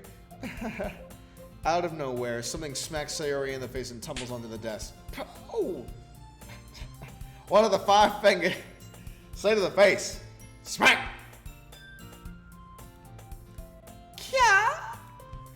Ow. What was... a cookie? Sure enough, a giant cookie, it's a giant cookie wrapped in plastic. Sayori glances around. Is this a miracle? Because I paid my restitution? Retribution. Actually, that one almost worked. This is such a good game. I was just gonna give it to you, but then I heard you blab about the cupcakes. It was totally worth seeing your reaction, though. Natsuki. That's so nice of you. I'm so happy. Sayori hugs the cookie. Geez, just eat it. You know what? Cookies sound really fucking heat right now. Do you guys want to order some cookies? There's a place downtown, like walking distance from here, called Insomnia Cookies. Open until 3 a.m. Freshly baked cookies and ice cream and other desserts. I'm kind of thinking we might just have to cop a cheeky cookie order, just maybe. But anyway, geez, just eat it. Sayori rapidly tears open the wrapper and takes a big bite. Sugoi. Sayori suddenly claps her hands over her mouth. I bit my tongue. Oh, damn, girl, don't do that. That's my job.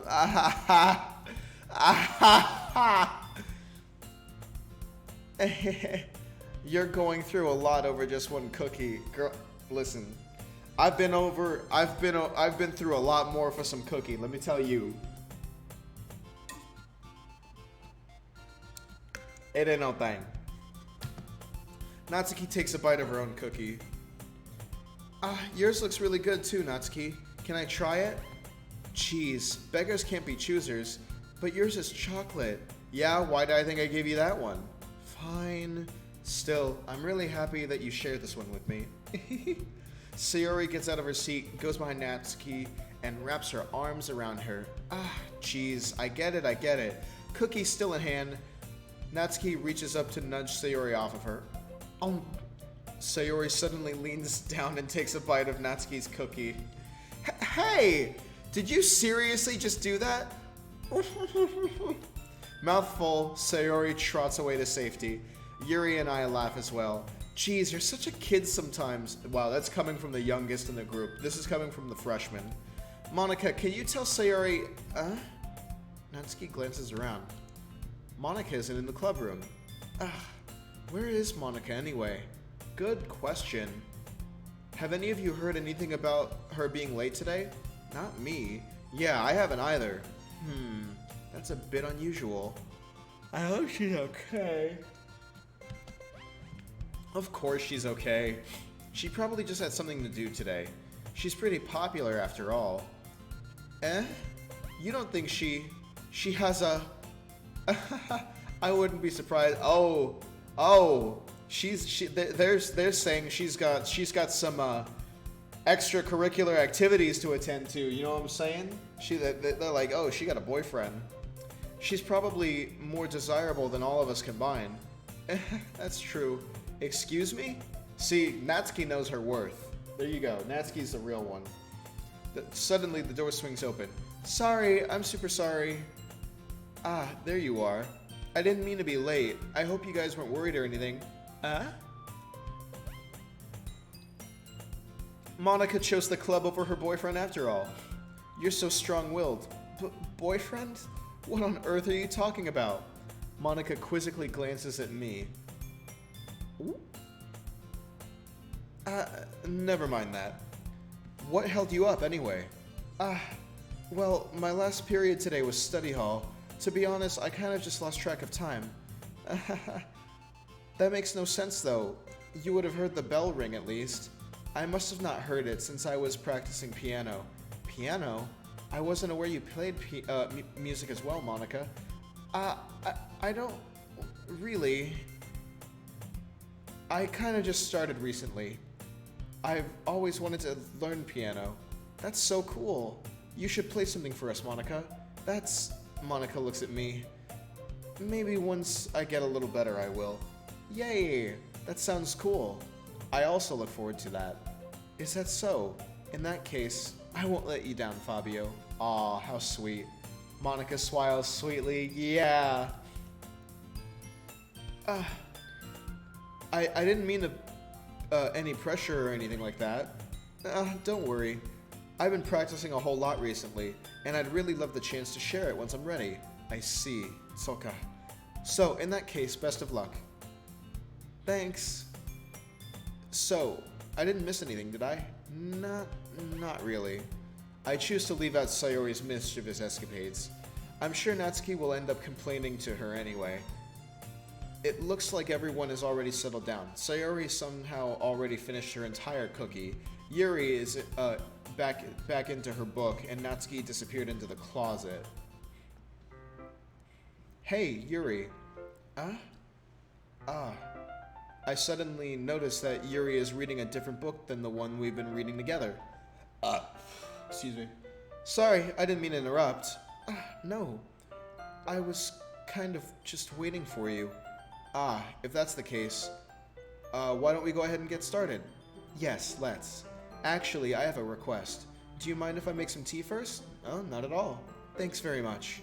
If there's one thing that can make my reading time here any better, it's a nice cup of tea. Oh, I love enjoying the little things in life like that so much. It's just so refreshing, especially when you word it that way. The fact that it enhances an experience that you're already enjoying, it just makes it all the worthwhile. Like me, if I were to be streaming with snacks right now, but instead all I have is water. I do have Skittles, but I already ate a bag today, so I can't have that one. I got a limit, or else we're gonna be in trouble. Plus my mouth is kind of raw from the sour ones, which is never usually the case, because I'm really good at taking sour stuff. I think they might have just been rough. I think I chewed them for way too long.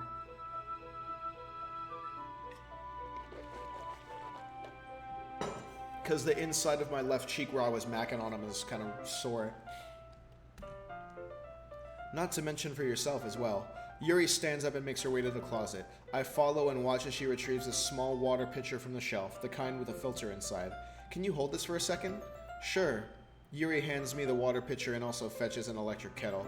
I'm gonna plug this into the teacher's desk, then we'll go get some water. She walks past me and sets the kettle down on the teacher's desk. I simply watch her movements. To my surprise, the way she moves really contrasts her speaking mannerisms, especially because of her long legs. Yuri appears so elegant and methodical. Okay, may I have the water pitcher? I also noticed some things about that as well, and I have to say, I love tall women. I seriously do. They're just so beautiful and elegant, especially because of the long legs. If I can find a girlfriend that's like around my height or even taller, I'd be so blessed. I always like to say I love seeing things eye to eye with my ladies. You know what I'm saying? But oh, look at this purple Amazon goddess over here. This is top tier right here, ladies and gentlemen. Let's see what else Yuri has to say. Thanks, I'll be right back. Ah, I might as well walk with you. Yeah, why not? Shall we go then? Yeah. Where are you two off to? Huh? We're just...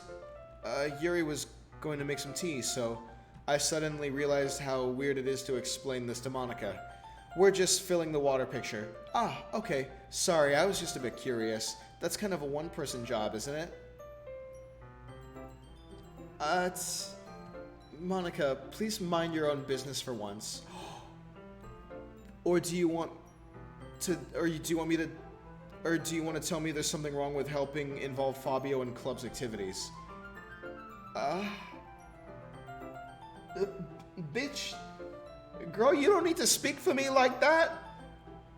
Goddamn, she can get rude. I like that because I'm a really mean person, but damn, my mouth gapes.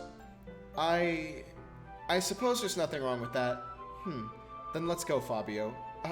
Yuri quickly exits the room and I follow. Shit. Once in the hallway, she suddenly puts her forehead against the wall. I spoke without thinking. How could I say something like that? Yuri. Something about the way she said that, it made me feel so irritated. Hey, listen, your feelings are totally valid, okay, babe? Like, that what you said was a little bit uncalled for, but you verbalized it in a way that you felt was necessary, so that's all that matters. That's okay. She'll forgive you. We'll move past it. We're all part of the literature club. Hey, look at me. It's okay. Just no, there's nothing wrong with you. Hey, baby girl. It's okay. No, Yuri. I think you did the right thing. I wasn't expecting it, but it's also not right for Monica to judge people like that. Fabio. Giving me this. Girl, don't you give me that side eye. Don't you do it. Girl, you gonna be in trouble. Oh. How come even when I do something bad, you're being nice to me? Girl, you can do all the bad you want. I'm a nice guy. I'm a nice guy. What's up with it? What you trying to do?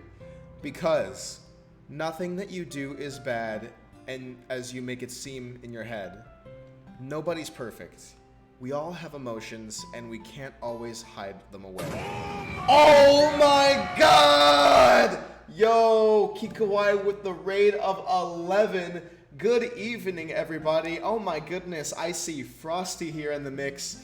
Guys, don't look.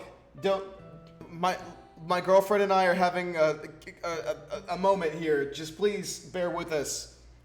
Yes, so some of you know about Doki Doki Literature Club. Don't spoil anything for anybody here, please. Just know viewer discretion is advised. Levi, this may not be the stream for you, bud. Just putting it out there.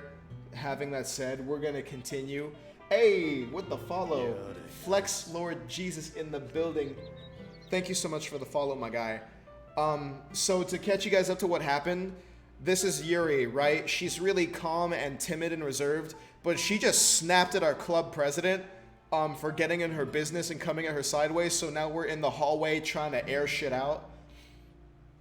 You think I should leave? You can hang around for right now, Levi. I'll let you know whenever it's time to peace out, but you can have fun. Stay for now, but yeah, thanks so much for joining, you guys. Let's get back into what's happening here. I'm trying to console my homegirl. Yes, we in this. You already know.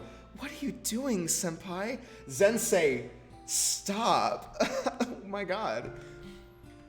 Your mind turns a light rain shower into a hurricane. No. Wouldn't you hate me for something as terrible as that? Hey, yo, relax. Hear the S-tier voice acting. See, Crypto already knows me. Check 1, check 2, testing, sibilance, check, sibilance.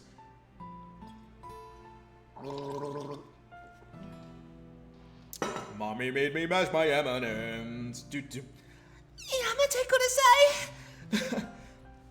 Why would I hate you? I can't hate someone for having emotions. What kind of friend would do that? Friend, you say?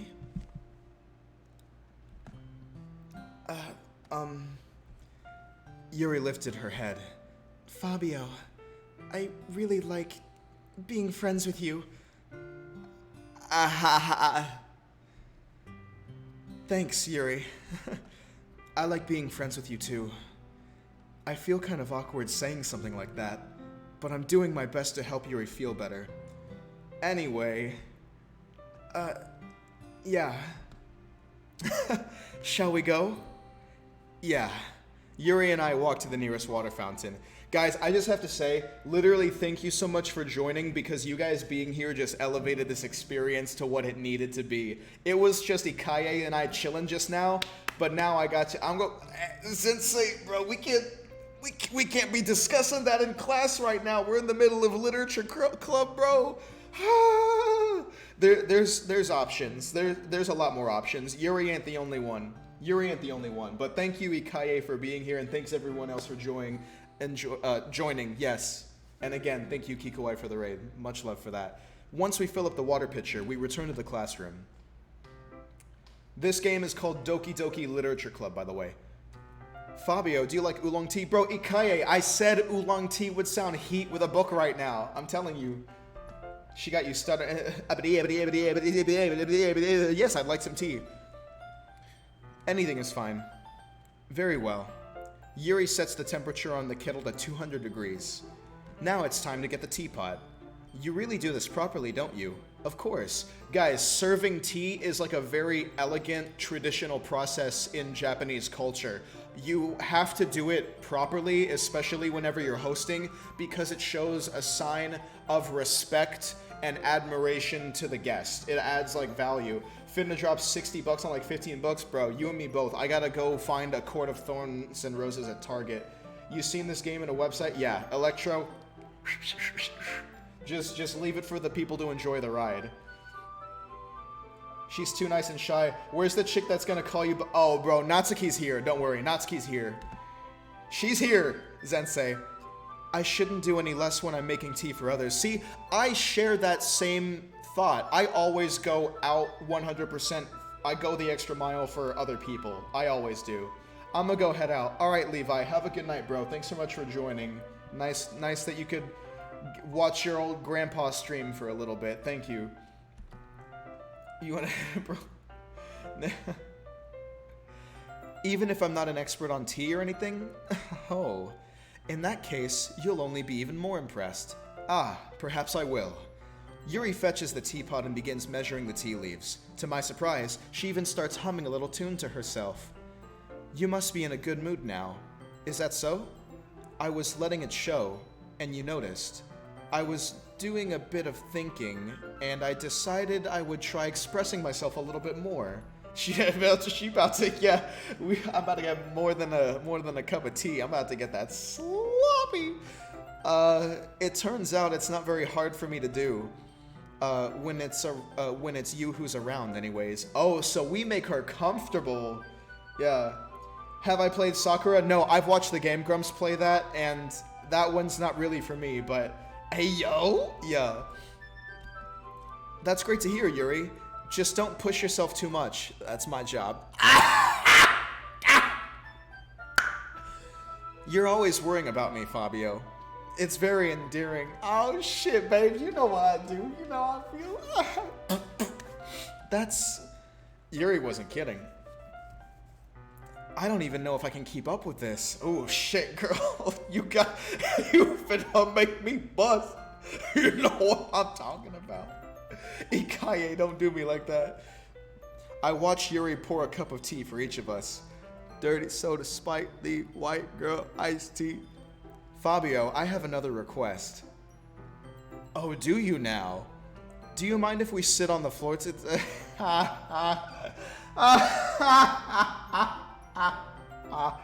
I know exactly where you can sit, Yuri. God damn it. Let's see.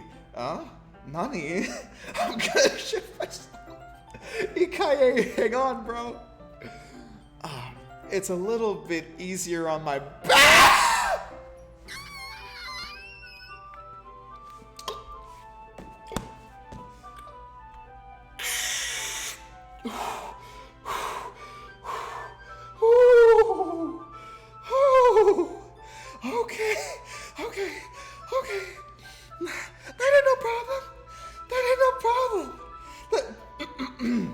that ain't no problem, baby. I can read with my back against the wall, rather than bending over at my desk. Oh! Oh! Yeah, don't let me stand up from this desk, girl. Let me... Oh.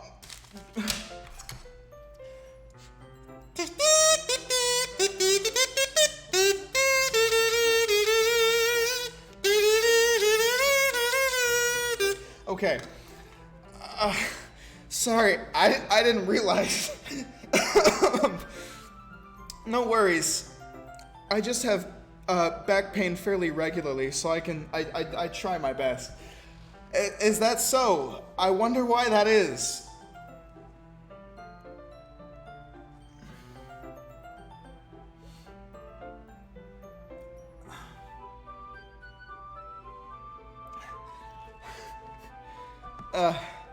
It's most likely because your posture, right? Always hunched over like that while reading? Yes, I have terrible posture reading. So that's why I should sit on the floor. Fair enough. I'll go ahead and get the book. I retrieved the book from my bag, as well as a couple magnums. I have some chocolates as well. It's a bag of crypto. You speak in my language. God damn it. It's a bag of small chocolate candies that I keep hidden from Sayori's candy radar. That hoe be eating up my treats, really. I take it, since it'll go well with the tea. Yuri and I sit against the wall, teacups at our sides. As if in sync, we assume the same reading position as last time, each holding one half of the book. Except this time, our bodies are even closer together. Oh my gosh. Oh, I'm finally gonna get close to Yuri. Oh, I hope she lets me touch her boobs. I can't see too well. Yuri slides closer until our shoulders are touching. No, hold it in. Baseball. Margaret Thatcher. Sad puppy. Okay, I'm fine. I'm okay. I need a cigarette. How am I supposed to focus on reading like this? Gosh, I need an echo effect for my inner monologue. How am I supposed to focus on reading when I'm so incredibly bricked up right now? Not sad puppy. Yuri was always kind of cute, but she looking kind of thick right now, you know what I'm saying? She's being a little less apprehensive. It's almost more than I can handle. Your teacup. Yuri hands me my teacup. Holding it with my hand that's not holding the book, I end in a position that makes it even harder to focus. Because now I need to worry about making sure I don't accidentally touch her chest. Meanwhile, Yuri hasn't noticed a single thing. She wears this intense reading expression, and I can only presume the world around her has faded away. I will use all of my willpower to focus on reading. Cue Great God X. This goes for all men of all time to prove that I will not look at one boob or one butt the entire video. Fuck! After a few minutes, I finally managed to relax a little. I mean, I don't know about that. I put the teacup between my legs and fumble with the chocolate wrapper. Sorry. I briefly let go of the book to finish opening the wrapper. You can have as much as you want, and that's okay. I won't take any. Are you sure?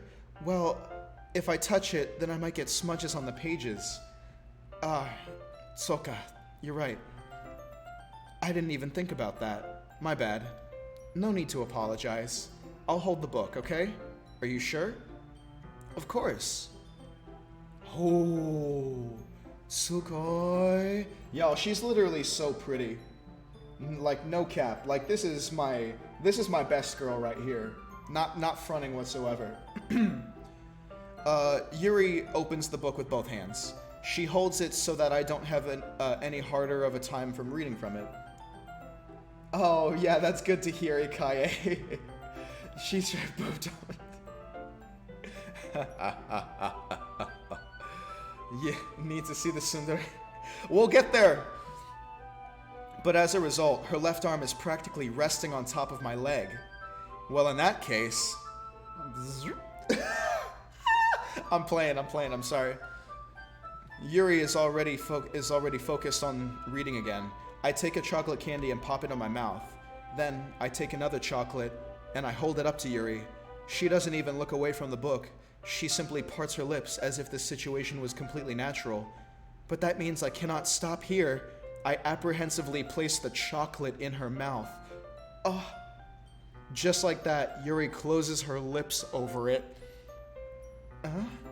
Stand up, bro. Nah, I'm not trying to knock my camera over. The fuck you talking about? Y'all need to chill on me.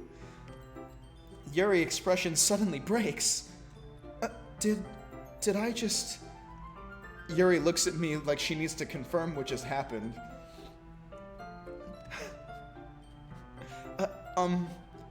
Fabio. Sorry.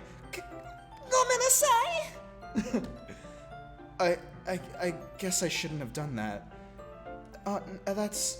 well... You were just helping. That's something that friends do, right? I mean... Not really in this kind of context, but... Yeah, that's all it was. Yeah. Then... You don't need to stop or anything. Oh, she want me to keep going.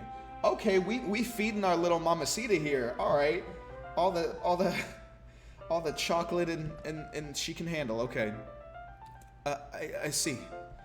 The situation has gotten really tense. Yuri tries to return to the book, but I can tell just by her expression that even she can't focus right now. My heart is pounding. That ain't about to be the only thing that's... I nervously take another chocolate between my fingers, but this time, Yuri's eyes meet mine. How did it even come to this? Yuri doesn't avert her gaze. I notice her chest rising and falling to the rhythm of her breaths. Her breaths. To the rhythm of her breaths. I raise my arm. Just like before, Yuri parts her lips. But it's different this time. I take the chocolate and I place it in her mouth. And I feel her hot breath on my fingers. Oh my god. This is actually getting steamy. Are y'all with this? Bruh, just imagine you trying to feed her the chocolate, she just... Like, oh, ooh. Oh, so we playing that game. Oh, so you, okay. Chocolate, you about to, oof. Okay, I need to play it cool. Give me...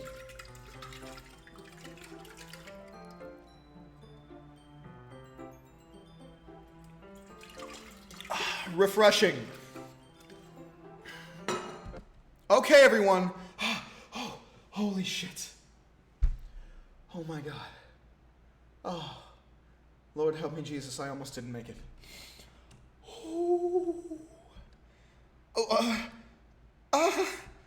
Yuri jolts back. You busted something? No, we fine. No, we're fine. Let me adjust in my chair a little bit. Man's all moaning in my ear, yo. It's time to share poems. Fabio, you can help Yuri put the tea stuff away, right? Yeah, I'll help her put it away. Okay, thanks. The spell is abruptly broken. I'll take care of the cups. Yeah. Yuri picks up the teacups from the floor. Oh, okay, thanks for the alert, Poppy Sensei. You enjoy that. I hope things don't come up short for you. In the end, we hastily clean up without so much as a word between us. I get the feeling this is something neither of us will have the courage to bring up. Bro, we was feeling it! And then Monica had to jump into the cut and ruin the vibes. Like, we really just got dick bricked right now. Ayo, pause. Wait. Oh, you got that, huh? You picked up on that. All right, we're gonna share poems now. We gotta share poems.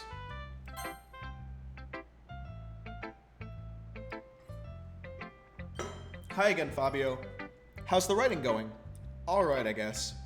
I'll take that. As long as it's not going bad. I'm happy that you're applying yourself. Maybe soon you'll come up with a masterpiece. I wouldn't count on that. You never know. You want to share what you wrote for today? Sure, here you go.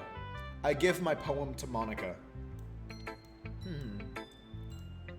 Alright, this one's good. It feels like you're not only getting more comfortable with your style, but the imagery is better than the last one I read. Just wondering, but have you been finding inspiration in Yuri's writing style? Ooh, ramen sounds good. I guess so. You can't deny that she's talented. No shot. Yeah, totally. I think her poems are the most romantic. That's the best way to describe it. She's like a totally different person when she picks up a pen. I noticed that too. Yeah, she was acting real different on the floor just a minute ago. Or when she's talking about literature, it's like a light turns on inside her. Moving on. Sadly, it's hard to get much personal conversation out of her. Trust me, I've tried. Who knows what's going on in that head of hers? I mean, I might know what's going on with the head, but I hope you don't mean that in a bad way. Is this a tsundere? No. We'll get to her. I'll pick her next, Zensei. I'll pick her next. I got you. Stay tuned.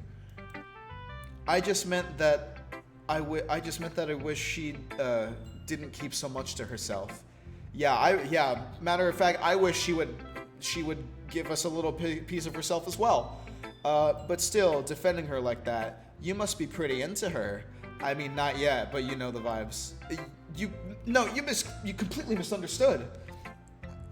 Calm down, I'm kidding. Besides, I'm pretty sure she's already got a boyfriend. Wait, really? Yeah, a fictional one anyway. Monica kind of whispers that last part to me. It's just a hunch, but... Well, there's not really anything wrong with that. Oh, well, I know. I was just saying. But anyway, you want to read my poem now? I like the way this one turned out, so I hope you do too. Alright, let's take a look. Simping over fictional characters. She may be. Yo, so one thing about this game that I really like is that whenever you're reading a different girl's poem, the music changes. So try to keep that in mind when you're noticing like subtle things in the game. Save me. The colors, they won't stop. Bright, beautiful colors. Flashing, expanding, piercing. Red, green, blue. An endless cacophony of meaningless noise. The noise, it won't stop. Violent, grating waveforms. Squeaking, screeching, piercing. Sine, cosine, tangent. Like playing a chalkboard on a turntable.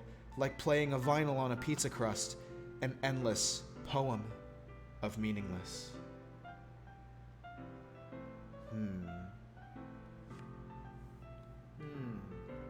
Sounds like a cry for help, doesn't it? The title is literally Save Me.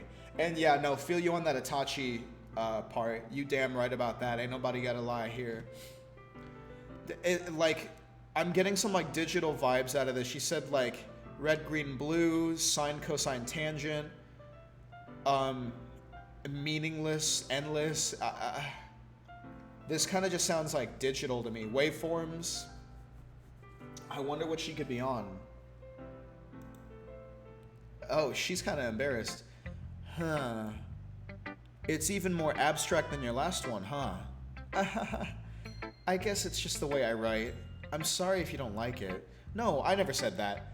It's just a kind of thing I've never really seen before, I guess. I guess that's kind of like playing with my space on the paper. Choosing where and how to write words can totally change the mood of the poem. Facts. Like it's almost magic. The way I wrote the lines really short makes it feel like they're trying to speak over the noise. I see. It's still hard for me to tell what it's about, though. Sometimes asking what a poem is about isn't the right question. A poem can be as abstract as a physical expression of a feeling, or a conversation with the reader. So putting it that way, not every poem is about everything. Anyway, here's Monica's writing tip of the day. Sometimes you'll find yourself facing a difficult decision. When that happens, don't forget to save your game. You'll never know when you might change your mind, or when something unexpected may happen. Yo, this is breaking the fourth wall because she's never mentioned anything like this before. Wait, is this even a tip about writing?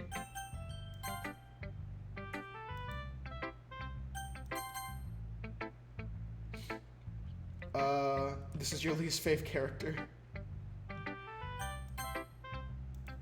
What am I even talking about? That's my advice for today. Thanks for listening. Okay. No, don't worry, Zensei. This is all you. This is you right here. Well, it's not really any worse than your last one, but I can't really say it's any better either. He said, "Let's go!" This is Natsuki. She's the freshman here. She's the youngest. Bro, she reads manga. She reads manga, bro. She's for you. Phew. Huh? Phew what? Well, anything that isn't a train wreck, well, anything that isn't a train wreck, I'll take as a win. I'm Elmo Fudd. Be very, very quiet. I'm hunting rabbits. And I get the feeling you're probably the most critical. Hey, what makes you... Wait, maybe that was a compliment? Glad to see someone finally recognizes my experience. Well then, keep practicing and maybe you'll be as good as me someday. That's, I mean... Something tells me Natsuki completely missed the point. Come to think of it, this kind of reminds me of Sayori's poem from yesterday. You think so? Yeah, well, I guess if you've been friends with her for so long, you might be on the same wavelength. But you never really struck me as her type. Oh, she's trying to do some psychoanalyzing here. She's wondering why we grew up with Sayori but never like got past friendship. She's trying to put her foot in that door, you know what I'm saying? Let's see if we can give her an in. Sayori has a type all of a sudden? Well, I don't know, but honestly, how can someone so fluffy spend so much time with someone like you? Oh. It's like she's dragging around a dead weight. God damn it. That was a little unnecessary. But think of it this way. Sorry, I have hiccups now. Oh, okay. If it weren't for me, she probably would just fly away like letting go of a balloon. You could say we take care of each other in our own way. Whatever it is, I don't get it. Oh, yeah, I guess I'm supposed to show you my poem. Here. Not a bad idea, though. Yeah. Amy likes spiders. You know what I heard about Amy? Amy likes spiders. Icky, wriggly, hairy, ugly spiders. That's why I'm not friends with her. Amy has a cute singing voice. I heard her singing my favorite love song. Every time she sang the chorus, my heart would pound to the rhythm of the words. But she likes spiders. That's why I'm not friends with her. One time, I hurt my leg really bad. Amy helped me up and took me to the nurse. I tried not to let her touch me. She likes spiders, so her hands are probably gross. That's why I'm not friends with her. Amy has a lot of friends. I always see her talking to people. She probably talks about spiders. What if her friends start to like spiders too? That's why I'm not friends with her. It doesn't matter if she has other hobbies. It doesn't matter if she keeps it private. It doesn't matter if it doesn't hurt anyone. It's gross. She's gross. The world would be better off without spider lovers. And I'm gonna tell everyone.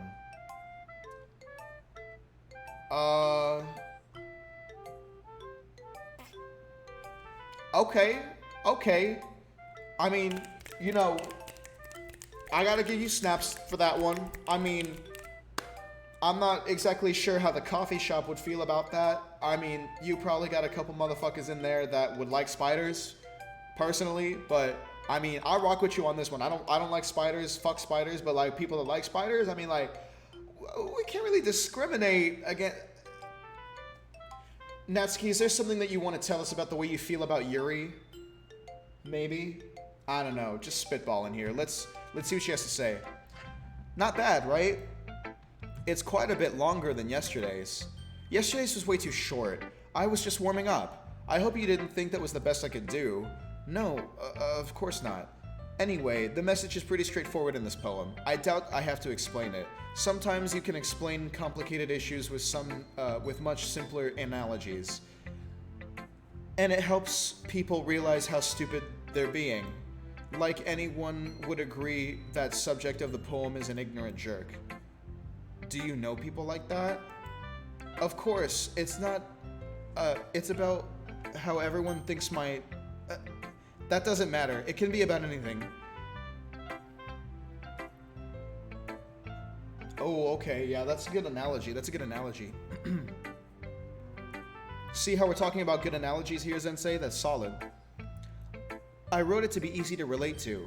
Everyone has some kind of weird hobby or a guilty pleasure. Something you're not afraid if people find out, they'd make fun of you of or think of any less of you. But that just makes people stupid. Who cares what someone likes as long as they're not hurting anyone and it makes them happy? I think people really need to learn to respect others for liking weird things. Well, you're definitely right. At least I can relate to that. I'm not sure a lot of others can, though. It's what I do best, after all. I don't like writing unless there's a good message to take away from it. Like, conveying emotions is important, but I want to make people think, not just feel. Remember that. I'm gonna write a good one for tomorrow too, so look forward to it. Okay, let's show our poem to Sayori next. Ooh, I like this one, Fabio. It has some nice feelings in it. Ah, I'm glad. Does that mean it's better than yesterday's? Let me think. I don't know. I guess I like them both. That's not very helpful, you know. Well, I'm not very good at figuring out if poems are good or bad, but that's why I just go by my heart. If it makes me feel things, then it must be a good poem. I'm not sure that's exactly how it works. Then again, I guess conveying feelings is a pretty important part of this whole thing. Yeah, maybe. Honestly, I don't even know what kind of writing you like in the first place. Yeah, me either. Why don't you at least try giving it some thought? Oh, you want me to write some... I'm sorry. Oh, you want to write something for me? That's so sweet. Yeah, right. But you're always thinking about other people. You need to think about yourself for once in a while. If you don't, you might end up getting hurt at some point. Huh? Well, I don't really know what you mean, but I'll try to keep that in mind. Well, whatever. Anyway, let's see. I guess I like happy poems. Wait, sometimes I like sad poems too. Sometimes a little bit of both. There's a word for that, right? What's the word I'm looking for? Bittersweet. Yeah, I like the things that are happy and things that are sad. Happy and sad? I can't see you liking something sad, Sayori. Well, I like happy the most, but sometimes when you have a little rain cloud in your head, a sad poem can give the rain cloud a little hug and make it a happy, nice rainbow. Sayori, that's unexpectedly poetic. It is? Maybe I'm getting closer at expressing my feelings after all. Thanks, Fabio. I should go write that down then. You can read my poem now, okay? Bottles. I pop off my scalp like the lid of a cookie jar. What? It's the secret place where I keep all my dreams. Okay. Oh, shit, for a second. Little balls of sunshine, all rubbing together like a bundle of kittens. I reach inside with my thumb and forefinger and pluck one out. It's warm and tingly, but there's no time to waste. I put it in a bottle to keep it safe. I put the bottle on the shelf with all of the other bottles. Happy thoughts, happy thoughts, happy thoughts in the bottle, all in a row. My collection makes me lots of friends. Each bottle a starlight to make amends. Sometimes my friends feel a certain way. Down comes a bottle to save that day. Night after night, more dreams. Friend after friend, more bottles. Deeper and deeper my fingers go, like exploring a dark cave, discovering the secrets behind the secrets hiding in the nooks and crannies. Digging and digging, scraping and scraping. I blow dust off my bottle caps. It doesn't feel like time elapsed. My empty shelf could use some more. My friends look through my locked front door. Finally, all done, I open up, and in come my friends. In they come in such a hurry. Do they want my bottles that much? I frantically pull them from my shelf, one after the other, holding them out to each and every friend. Each and every bottle. But every time I let one go, it shatters against the tile between my feet. Happy thoughts, happy thoughts, happy thoughts in shards all over the floor. They were supposed to be for my friends who aren't smiling. They're all shouting and pleading, something. But all I hear is echo, echo, echo, echo, echo inside my head. Dude, what the fuck? Like, holy shit. This is a serious cry for help. It starts out so happy. The first line is like a double entendre to suicide. Like, that had me thinking she was gonna do something crazy. Then she starts talking about all of these happy little bottle caps that she puts on bottles to hand out to her friends to make them happy, but she keeps digging and digging in her head for more bottle caps, and her friends are basically attacking her for these bottles, and now they're shattering everywhere, and nobody's happy, and she doesn't have any bottle caps left, and now there's nothing left in her head. Holy fuck. What are we gonna do about this? Yeah, holy crap. Sayori, did you really write this? Of course I did. Didn't I tell you yesterday I was gonna write the best poem ever? Yeah, but I mean, I didn't expect something like this coming from you. Monica taught me a whole lot, and I've been really in touch with my feelings recently. I see that. It's almost kind of creepy. Creepy? Well, not exactly. Maybe because I'm so used to you being cheerful. Well, never mind. I'm thinking too hard about it. The point is, it came out good, so you should be proud of it. Aw, thanks. I feel like I was meant to express myself this way. It even helps me understand my own feelings a little bit better. Writing is like magic. You've got pretty passionate about this, huh? I hope you keep it up. Yeah, writing's the best. I'm gonna keep writing until I die. Don't get ahead of yourself. Sayori's always had a habit of getting obsessed with something before dropping it no more than a week later. I wonder if this is one of those times, but seeing the passion in her eyes makes it hard for me to be pessimistic. And now we have to show our poem to Yuri. Let's see what you've written for today. Actually, you know what?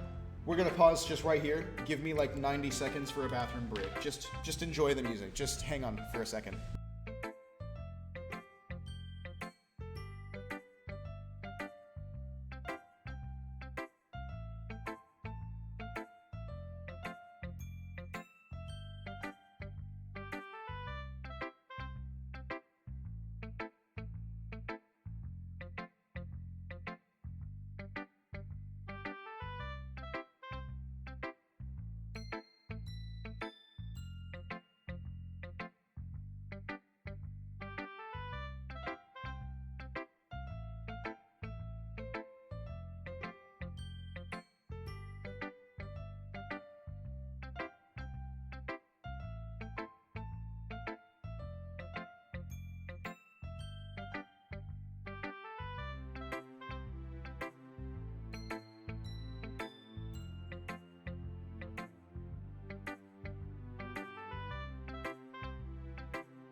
Even if the stars are falling, even if the sun don't shine. Guys, thanks so much for holding. I just wanted to share with you this shirt that I bleach dyed.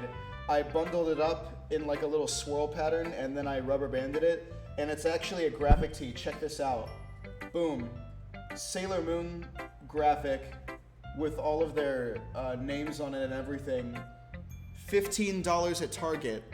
And I bleach dyed this. This thing is elite. Hey, yo, yeah, hang on. Let me cut real quick. Bro, deep it. Like, how cool.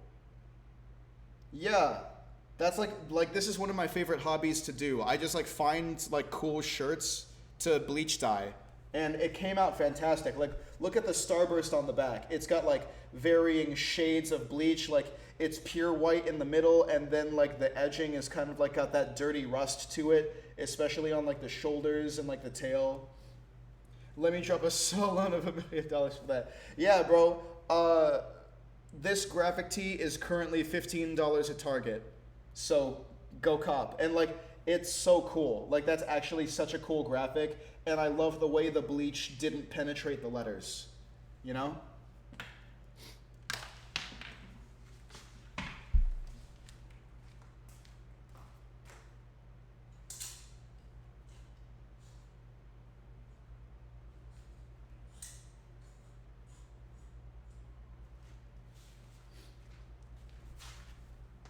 Oh yeah, you guys see even my sweatshorts are bleach dyed. These were originally black. Ooh, I almost fell.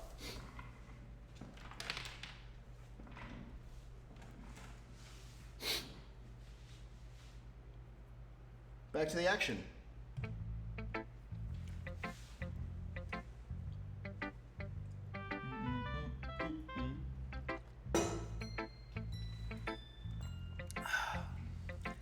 Let's see what you've written for today. Yuri stares at the poem with a surprised expression on her face. Do you like it? Fabio, this one might be even better than yesterday's. How did you even pick up on this so quickly? Just yesterday I was telling you the kinds of techniques worth practicing. Maybe that's why. You did a good job explaining. I really wanted to try giving it more imagery. Yuri visibly swallows. Good girl. Even her hands appear sweaty. I'm not used to this. Used to what?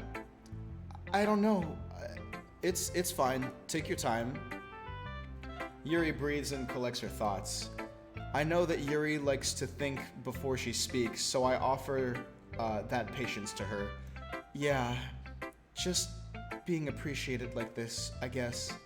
Oh, so she's got a praise thing going on. Okay, girl. No worries. It probably sounds really stupid, but seeing someone motivated by my writing, it just makes me really happy.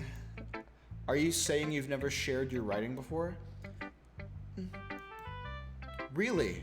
I don't believe it. I really only write for myself. And besides, people would just laugh at me. Do you really think that? Again, Yuri nods. Even your close friends? Yuri doesn't respond to that. I wonder why. It's because she doesn't have any friends. Anyway, do you want to share the poem you wrote today?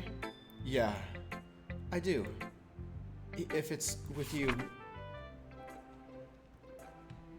The raccoon. It happened in the dead of night while I was slicing my bread for a guilty snack.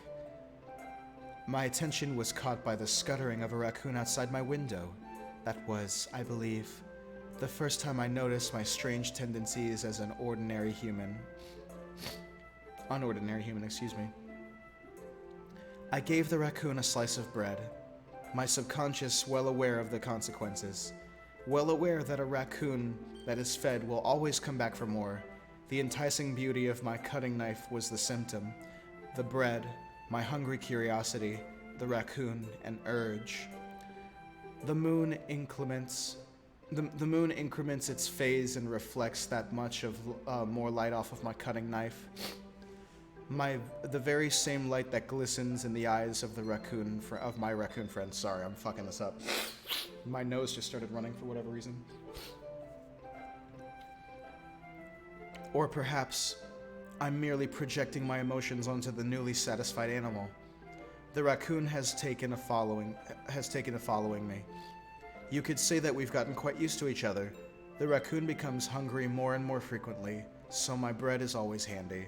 Every time I brandish my cutting knife, the raccoon shows me its excitement, a rush of blood. Classic Pavlovian conditioning. I slice the bread, and I feed myself again. Aha. She slices the bread for the raccoon, but the satisfaction that she gets out of that feeds herself. I was a little more daring with this one than yesterday's. I can see that. It's a lot more metaphorical. I don't know if it's my fault, but I can't begin to imagine what this poem is about. I think I have an idea. That's right.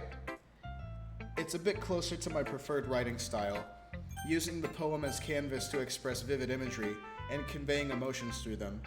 Yeah, if I take it at face value here, then I can't even figure out what it's supposed to mean. Well, shit. I think it's something that different people can relate into their own. No, not my allergies kicking in.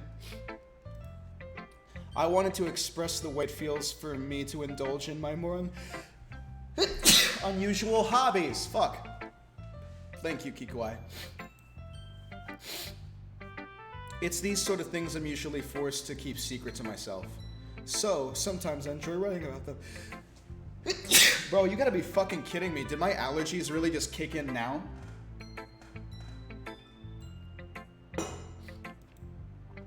Huh, that's funny. Huh? Didn't Natsuki also write something about that? About someone being ridiculed for a strange interest? Huh? She did? Yeah. She was talking about how it doesn't matter. God damn it, I am so sorry, people. I hate when this happens to me. She was talking about how it doesn't matter what you're into as long as you're not hurting anybody. Yeah, I know. It gets bad. I haven't had allergies all summer, so I think it's just because the weather's cooling down. Or maybe because I've been talking a lot. I don't know. Does she really feel that way? Yeah. Sounds like you two have that in common. I know, Ikaye. It'll get better. It's fine. I'm fighting it. That's interesting. To me, she seemed like the kind of person who would make fun of my hobbies. But I suppose that's my fault for judging, isn't it? Please don't tell her I said that. Don't worry, I have no reason to. Okay. Well, thank you for sharing it with me. After all, if I hadn't learned to embrace my own weirdness, I would probably hate myself. I might be ranting a little bit now. But I'm glad that you're a good listener. Bro, get me a girl that just talks. I don't care. I'll listen. Like, I know a girl. I have a crush on somebody right now who's kind of like Yuri in that sense. She'll just keep talking and talking. Even if, like, it's just, like, way more than she even means to share. I love that shit. I love listening to that shit.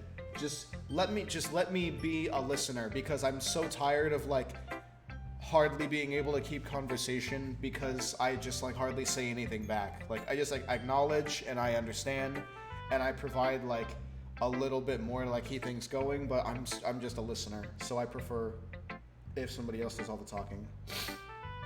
Must feel nice to have a crush. Ikaye, bro. I'm sure there's some lovely ladies in your little vicinity here that might fancy you. Some nice little hula girls, you know? What does Jo Koy say about hula dancers are just like telling stories with their body? You come see me when the sun go down. You take me to dinner. You know the one. I'm not gonna finish that bit. Ugh. You're good at a lot of things. Writing, listening. There really aren't many people like you, Fabio. Aw, thank you, Yuri. That's exaggerating a little bit. It's just how I feel. I never thought I would feel so comfortable sharing my writing, but now I almost feel like I look forward to it. It's just a really nice feeling. And you're to thank for that. It's nothing, really. Yuri smiles sincerely at me. For just a moment, her timidness seems to disappear. Okay, everyone. We're all done reading each other's poems, right?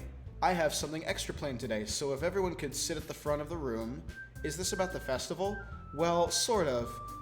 Do we really have to do something for the festival? It's not like we can put together anything good in just a few days.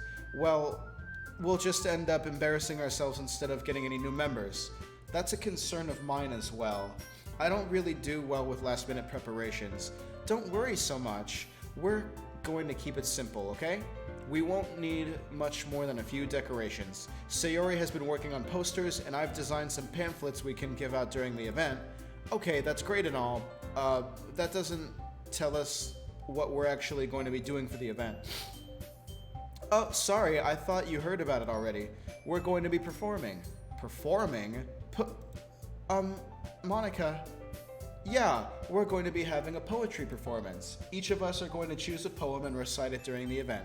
But the cool part is, we're also going to let anyone else come up and recite poems too. Sayori's putting it all on the posters in case anyone wants to prepare ahead of time. Sayori, who's been coloring a poster, holds it up for us to see. Are you kidding me, Monica? You didn't already start putting those posters up, did you? Well, I did. Do you really think it's that bad of an idea? Well, no, it's not a bad idea. But I didn't sign up for this, you know. There's no way I'm going to be performing in front of a group of people like that. I agree with Natsuki. I could never, in my life, do something like that. Imagining it, Yuri shakes her head in fear. I don't know. Yuri kind of strikes me as the type that might enjoy an audience. Guys. No, Sayori. I understand where they're coming from. Remember that Natsuki and Yuri have never shared their poems with anyone until just a couple days ago. It's a lot to ask for them to recite their poems out loud to a whole room full of people. I guess I kind of overlooked that. I'm sorry. But I still think we should give it our best. We're the only ones responsible for the fate of this club. If we start the event and each put on a good performance, then it will inspire others to do the same. And the more people who perform, the better we'll be able to show everyone what literature is all about. Yeah! It's about expressing your feelings, being intimate with yourself, finding new horizons, and having fun. That's right. And it's those reasons that we're all in this club today. Don't you want to share that with others? To inspire them to find the same feelings that brought you here in the first place? I know you do. I know we all do. And if all it takes is standing in front of the room for 2 minutes reciting a poem, then I know you can do it.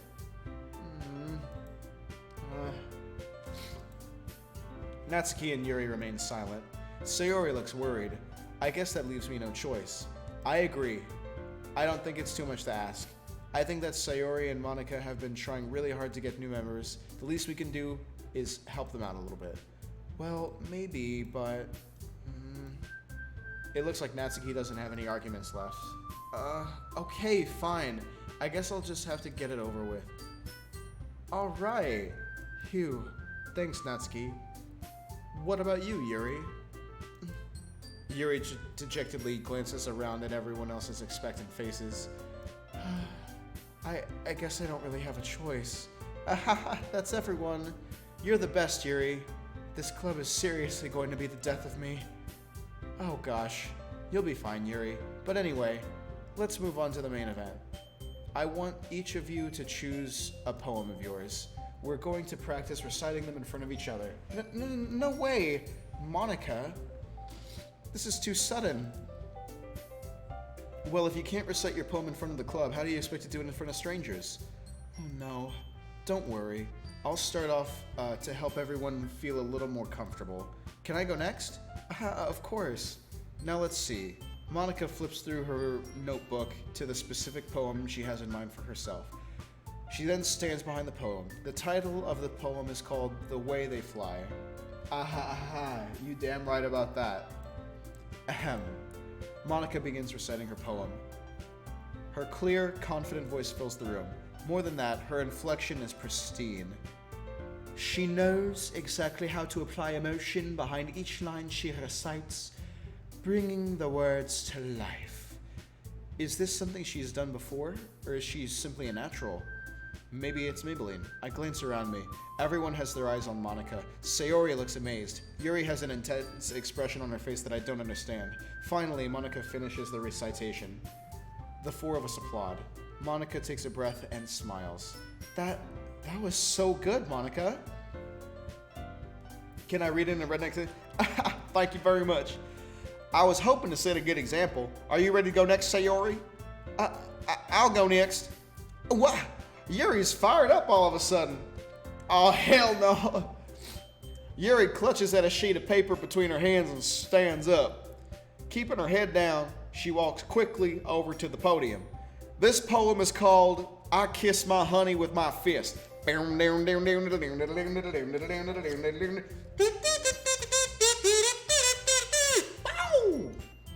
That one goes out to my ex-cousin Stacy. I still love you, Stacy. Yuri anxiously glances at each of us. You can do it, Yuri.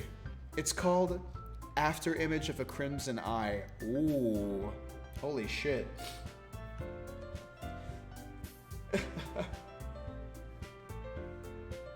Southern guy speaking Japanese.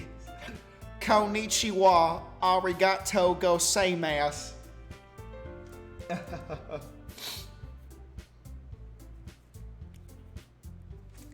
Konnichiwa, partner. Yuri's voice shakes as she starts reading the poem. Just a moment ago, she practically refused to do this. Why is she suddenly putting in so much effort? As Yuri gets past a couple of lines, her voice changes. It's almost like what happens with Yuri when Yuri gets absorbed into her books. Her quivering words transform into the sharp syllables of a fierce and confident woman. The poem is full of twists and turns in its structures that she enunciates with perfect timing. This must be a rare glimpse into the whirling fire Yuri keeps concealed inside her head. Suddenly, she's finished. Everyone is stunned.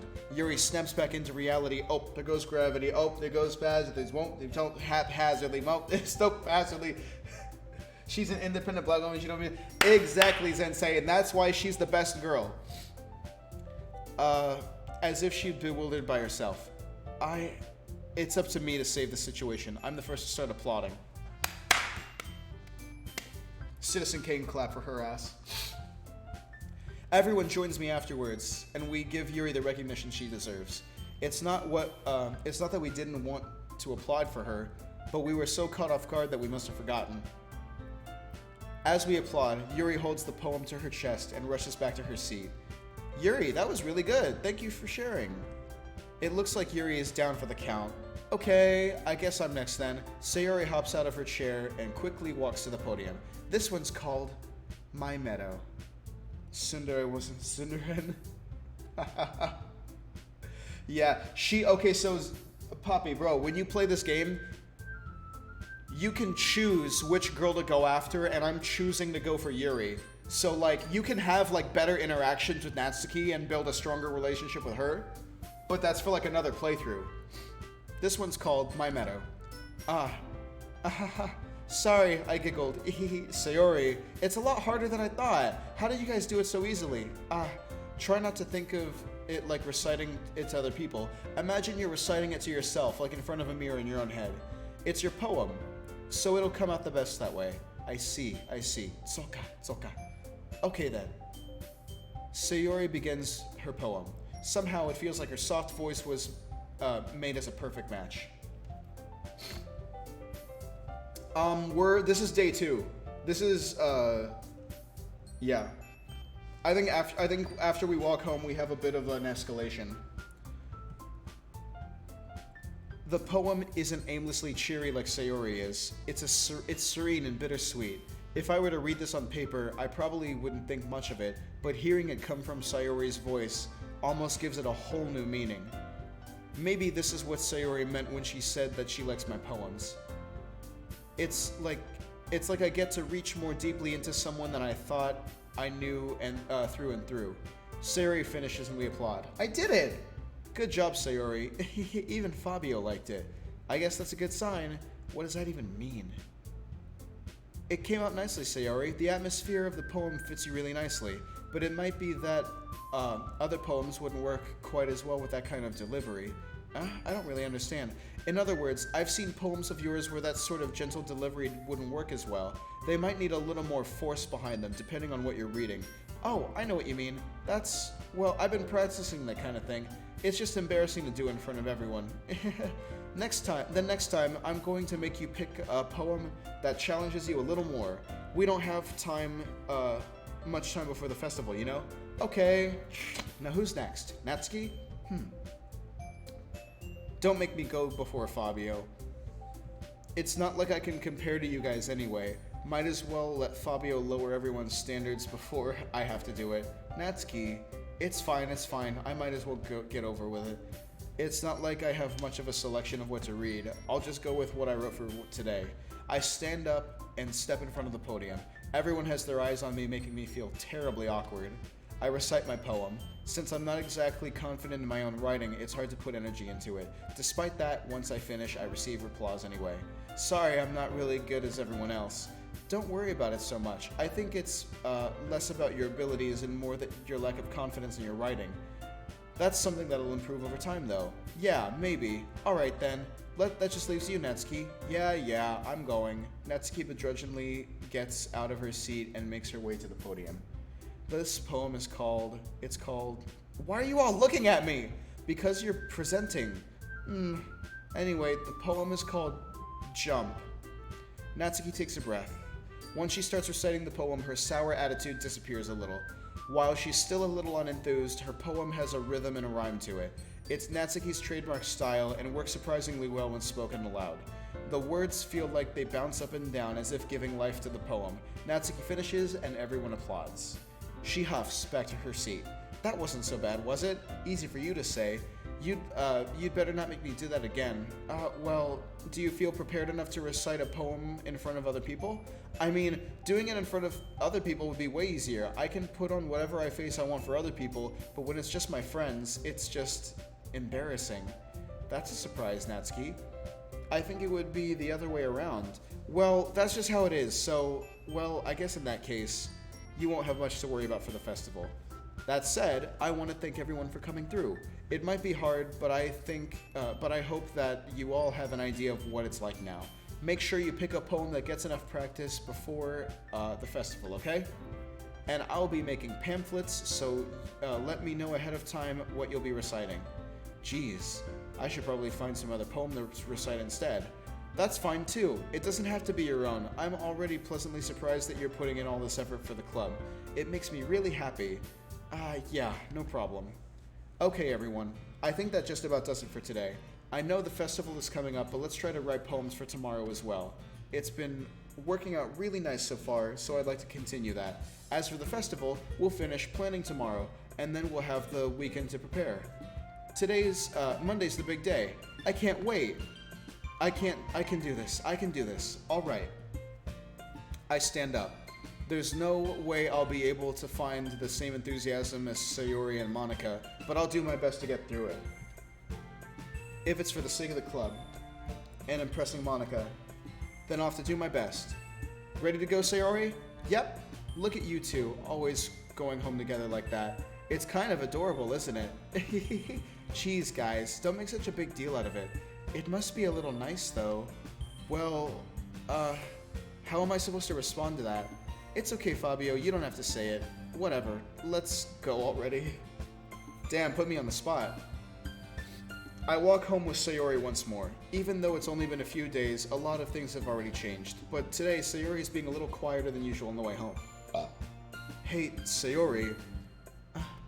Sorry, I was spacing out. No wonder.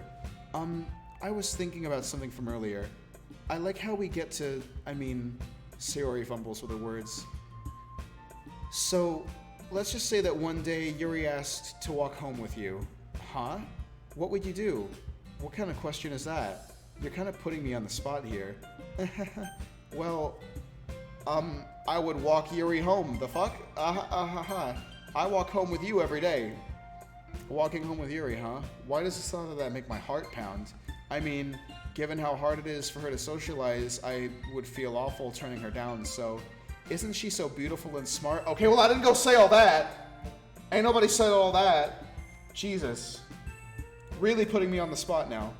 That's got nothing to do with what I just said. Haha, you admitted it. Jeez. There's not even any point in speculating something that's never going to happen. Well, maybe. But I just like to think about it. It's not long before you won't need me anymore, you know? Need you? Sayori, I can't figure out how you're seeing things in your own head right now. Sorry. Everyone is different. Nobody in the club is a replacement for you. If you say so. The conversation trails off, and I'm left feeling awkward, but it was kind of her fault for trapping me with such a weird question. I can't just lie to her, but if there's something that makes her happy, I would hate to take that away from her. That's why I said there's no point in speculating. And then again, the festival is only a few days away. Who knows what will happen in that time? Oh, I gotta make my poem again, okay. Okay.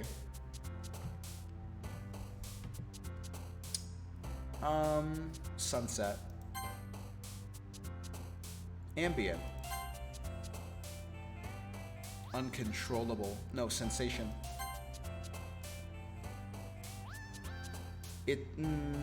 Eternity.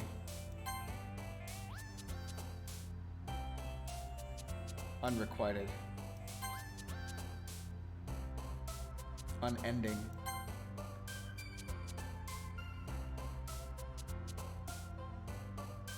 Aura.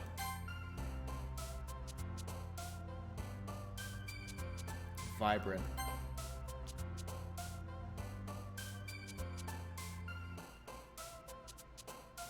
Spinning.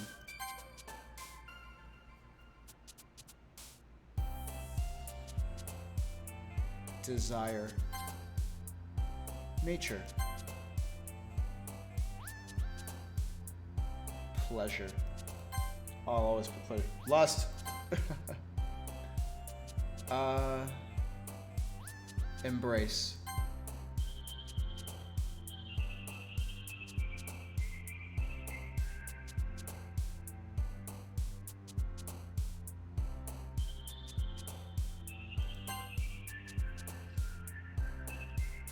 Tenacious.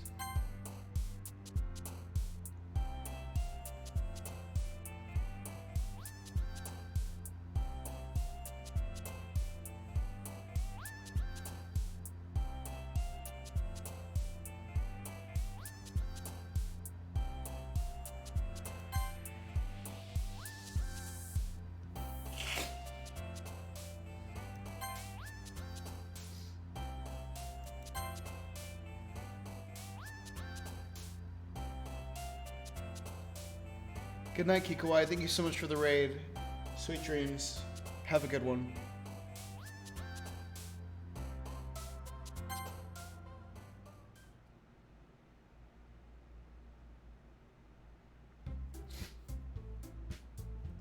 Aw, man. I'm the last one here again. Don't worry, I just walked in too. Were you practicing piano again? Yeah. You must have a lot of determination. Starting this club, now picking up piano. Well, maybe not determination, but I guess just passion. Remember that the club wouldn't be here if it wasn't for all of you. And I'm super happy that you're willing to help out for the festival too. I can't wait for the festival. It's gonna be great. Weren't you complaining about it just yesterday, Natsuki? Well, yeah, I'm not talking about our part of the festival. It's gonna be but it's a whole day of school where we get to play and eat all kinds of delicious food. You sound a bit like Sayori all of a sudden. Monica, do they usually have fried squid? Ooh, squid? Taco. That's a pretty specific thing to look forward to. Oh, come on. Are you saying you don't like squid? You of all people? I didn't say I don't like it. Besides, what do you mean by you of all people? Because it's right in your name. Monica. That's not how you say my name at all. Also, that joke makes no sense in translation. Huh? Never mind. Oh, they were making a meta punch about about her name in the context of that joke in Japanese.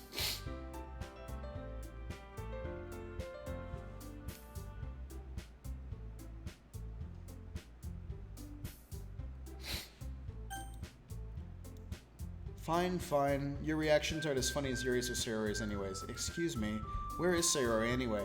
Oh, there you are. Sayori is sitting at a desk in the corner of the room looking at nothing. I walk over to her. Hey, Sayori.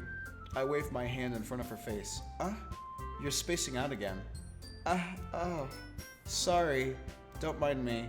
You can talk to everyone else. Huh? Is everything alright? Of course. Why wouldn't it be? It just feels like you're a little off. Sorry for assuming things.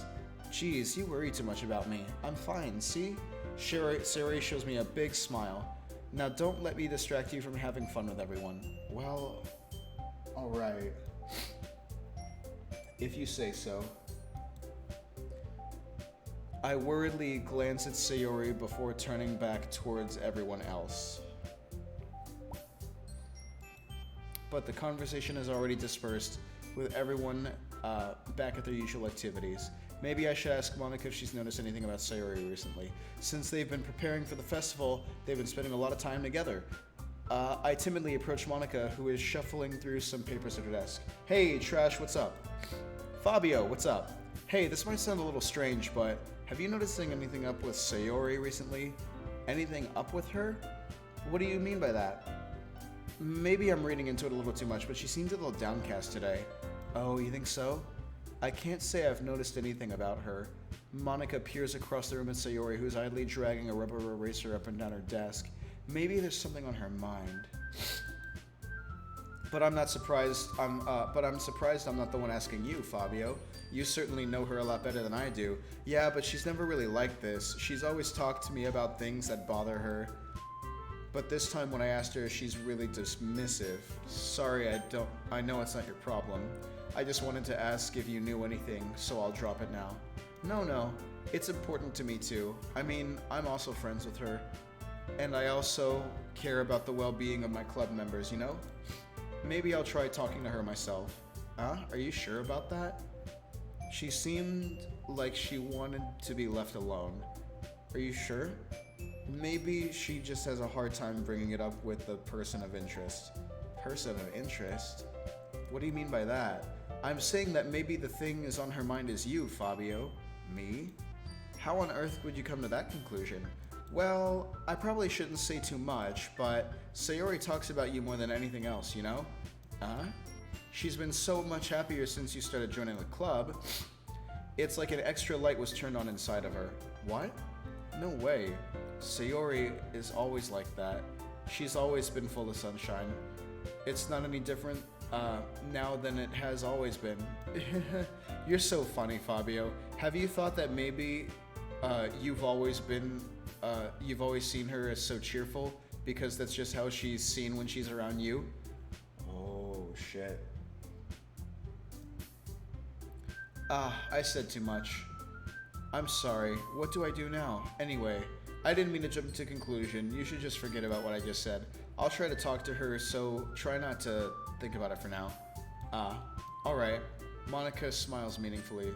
And I know she said to forget about it, but I already know that I won't be able to get her words out of my head. Monica stands up from her desk and walks across the room where Sayori is sitting. I watch her kneel down to Sayori and gently talk to her. She's keeping her voice so quiet that I can't hear from her. Nice, yeah. I sigh and sit myself down. I know Sayori told me not to worry about her and to have fun with everyone else, but that's impossible to do knowing she's behaving like this. Exactly how much do I care about her that I'm letting this weigh me down so much? Now it feels like I'm the one behaving out of the ordinary, but there's nothing I can do besides wait for Monica. Why does it feel like I'm being watched? I glance around the room. Suddenly I notice Yuri peering at me from over a book. but she looks away as quickly with a flustered look on her face. I realize that she just doesn't get anywhere like this. I've never really seen Yuri approach anyone or start a conversation on her own accord, so I have no choice but to approach her myself. By now, it's a little easier for me to do that. I stand up from my desk and sit in one next to her own. I didn't mean to bother you or anything. Relax, you didn't even do anything. But I could tell you that I wanted to be alone with your thoughts. Alone with my thoughts? How were you even able to tell what I was thinking like that? Well, it's something that I do a lot. Trash, this game is called Doki Doki Literature Club. It's a visual novel / dating sim with a crazy twist to it that we're actually about to get to. I don't know if I want to get that deep into it tonight. We may do it another time. But, yeah, you know, holy shit, it's 2:20. Yeah. It doesn't look very scary, but we'll get there. So it wasn't hard for me to spot based on your posture and expression. That's not that I was staring or anything. I didn't do anything creepy like that. In any case, I guess you're right. I'm sorry if I caused you any concern. Don't apologize. Your troubles are only concerns of those who willingly share in that concern. Of course, there are certainly those who find the most comfort in keeping to themselves. But if you prefer to share what's on your mind, then I would be glad to listen. It's really not that big of a deal. I was just feeling a bit uneasy about Sayori. Sayori? Yeah, she seems a little off today, but when I asked her about it, she didn't want to admit it to me. So I can't help but wonder if something's happened to her. Oh? That's quite romantic. Sorry. I didn't mean to say something stupid. It's not that. I just didn't want you to misunderstand. Sayori and I have been friends for a long time, that's all. Ah, I see. Then perhaps it's unusual for her to be dismissive about your feelings. Or maybe I'm just reading into it a little too much. Fabio, the world is full of meaning, often hidden deep beneath plain sights. And there are many untold mysteries behind every person, no matter how well you may know them. Ah, so you think there might be something behind it after all? I think that Sayori is a very complex person. Her mannerisms on the outside don't always match what's going on inside her head. And she may not always know what she wants. I noticed her strange behavior today too, and I also feel some concern for her. But in your case, it looked like she was fully occupying your thoughts, wasn't she?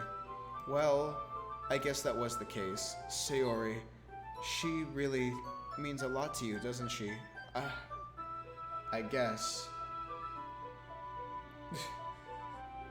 Poppy coming in here with the disrespect, Jesus.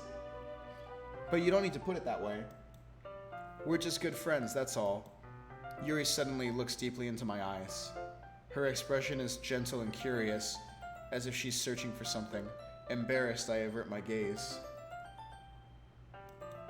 Sometimes, a person's mysteries are untold even to themselves, and you, as someone honest and caring, may uncover feelings you weren't aware were in you. That is, I think that she would be a very fortunate person to have you feel that way about her. Yuri, you're giving me too much credit. I'm a pretty simple guy, so I think I'm pretty good at understanding my own feelings. I'm not nearly as sophisticated as you.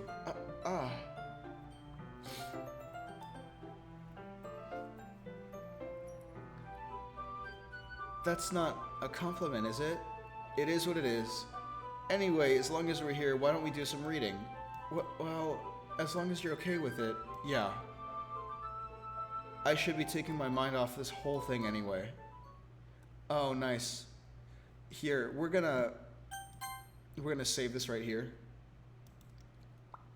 Because I had no idea. Jesus Christ, we've been playing this for so long. You're going through it, bro. What's going on? We're gonna call it a night on the Doki Doki Literature Club here, folks. I just want to say thank you guys all for tuning in. Thank you so much for watching. For those of you on YouTube, thank you so much for watching this video. It's probably going to be a long one. I'm not going to do a lot of cutting on this. It's looking like we've been recording for 3 hours, so it is what it is. This is quite the journey to experience, and so if it has to come in a 3-hour format, then so be it. Otherwise, thank you guys so much for watching. I really hope you enjoyed this video. Please give it a like if you enjoyed it, and if you, Tresh, I'm not going anywhere, bro. I'm just ending my YouTube video. Don't worry. If you guys enjoyed this video, if you think you have an idea of what's going to happen next, comment down below. Let me know what happens, and I will catch you guys next time, okay? Thanks so much. Mwah. Ciao. Goodbye.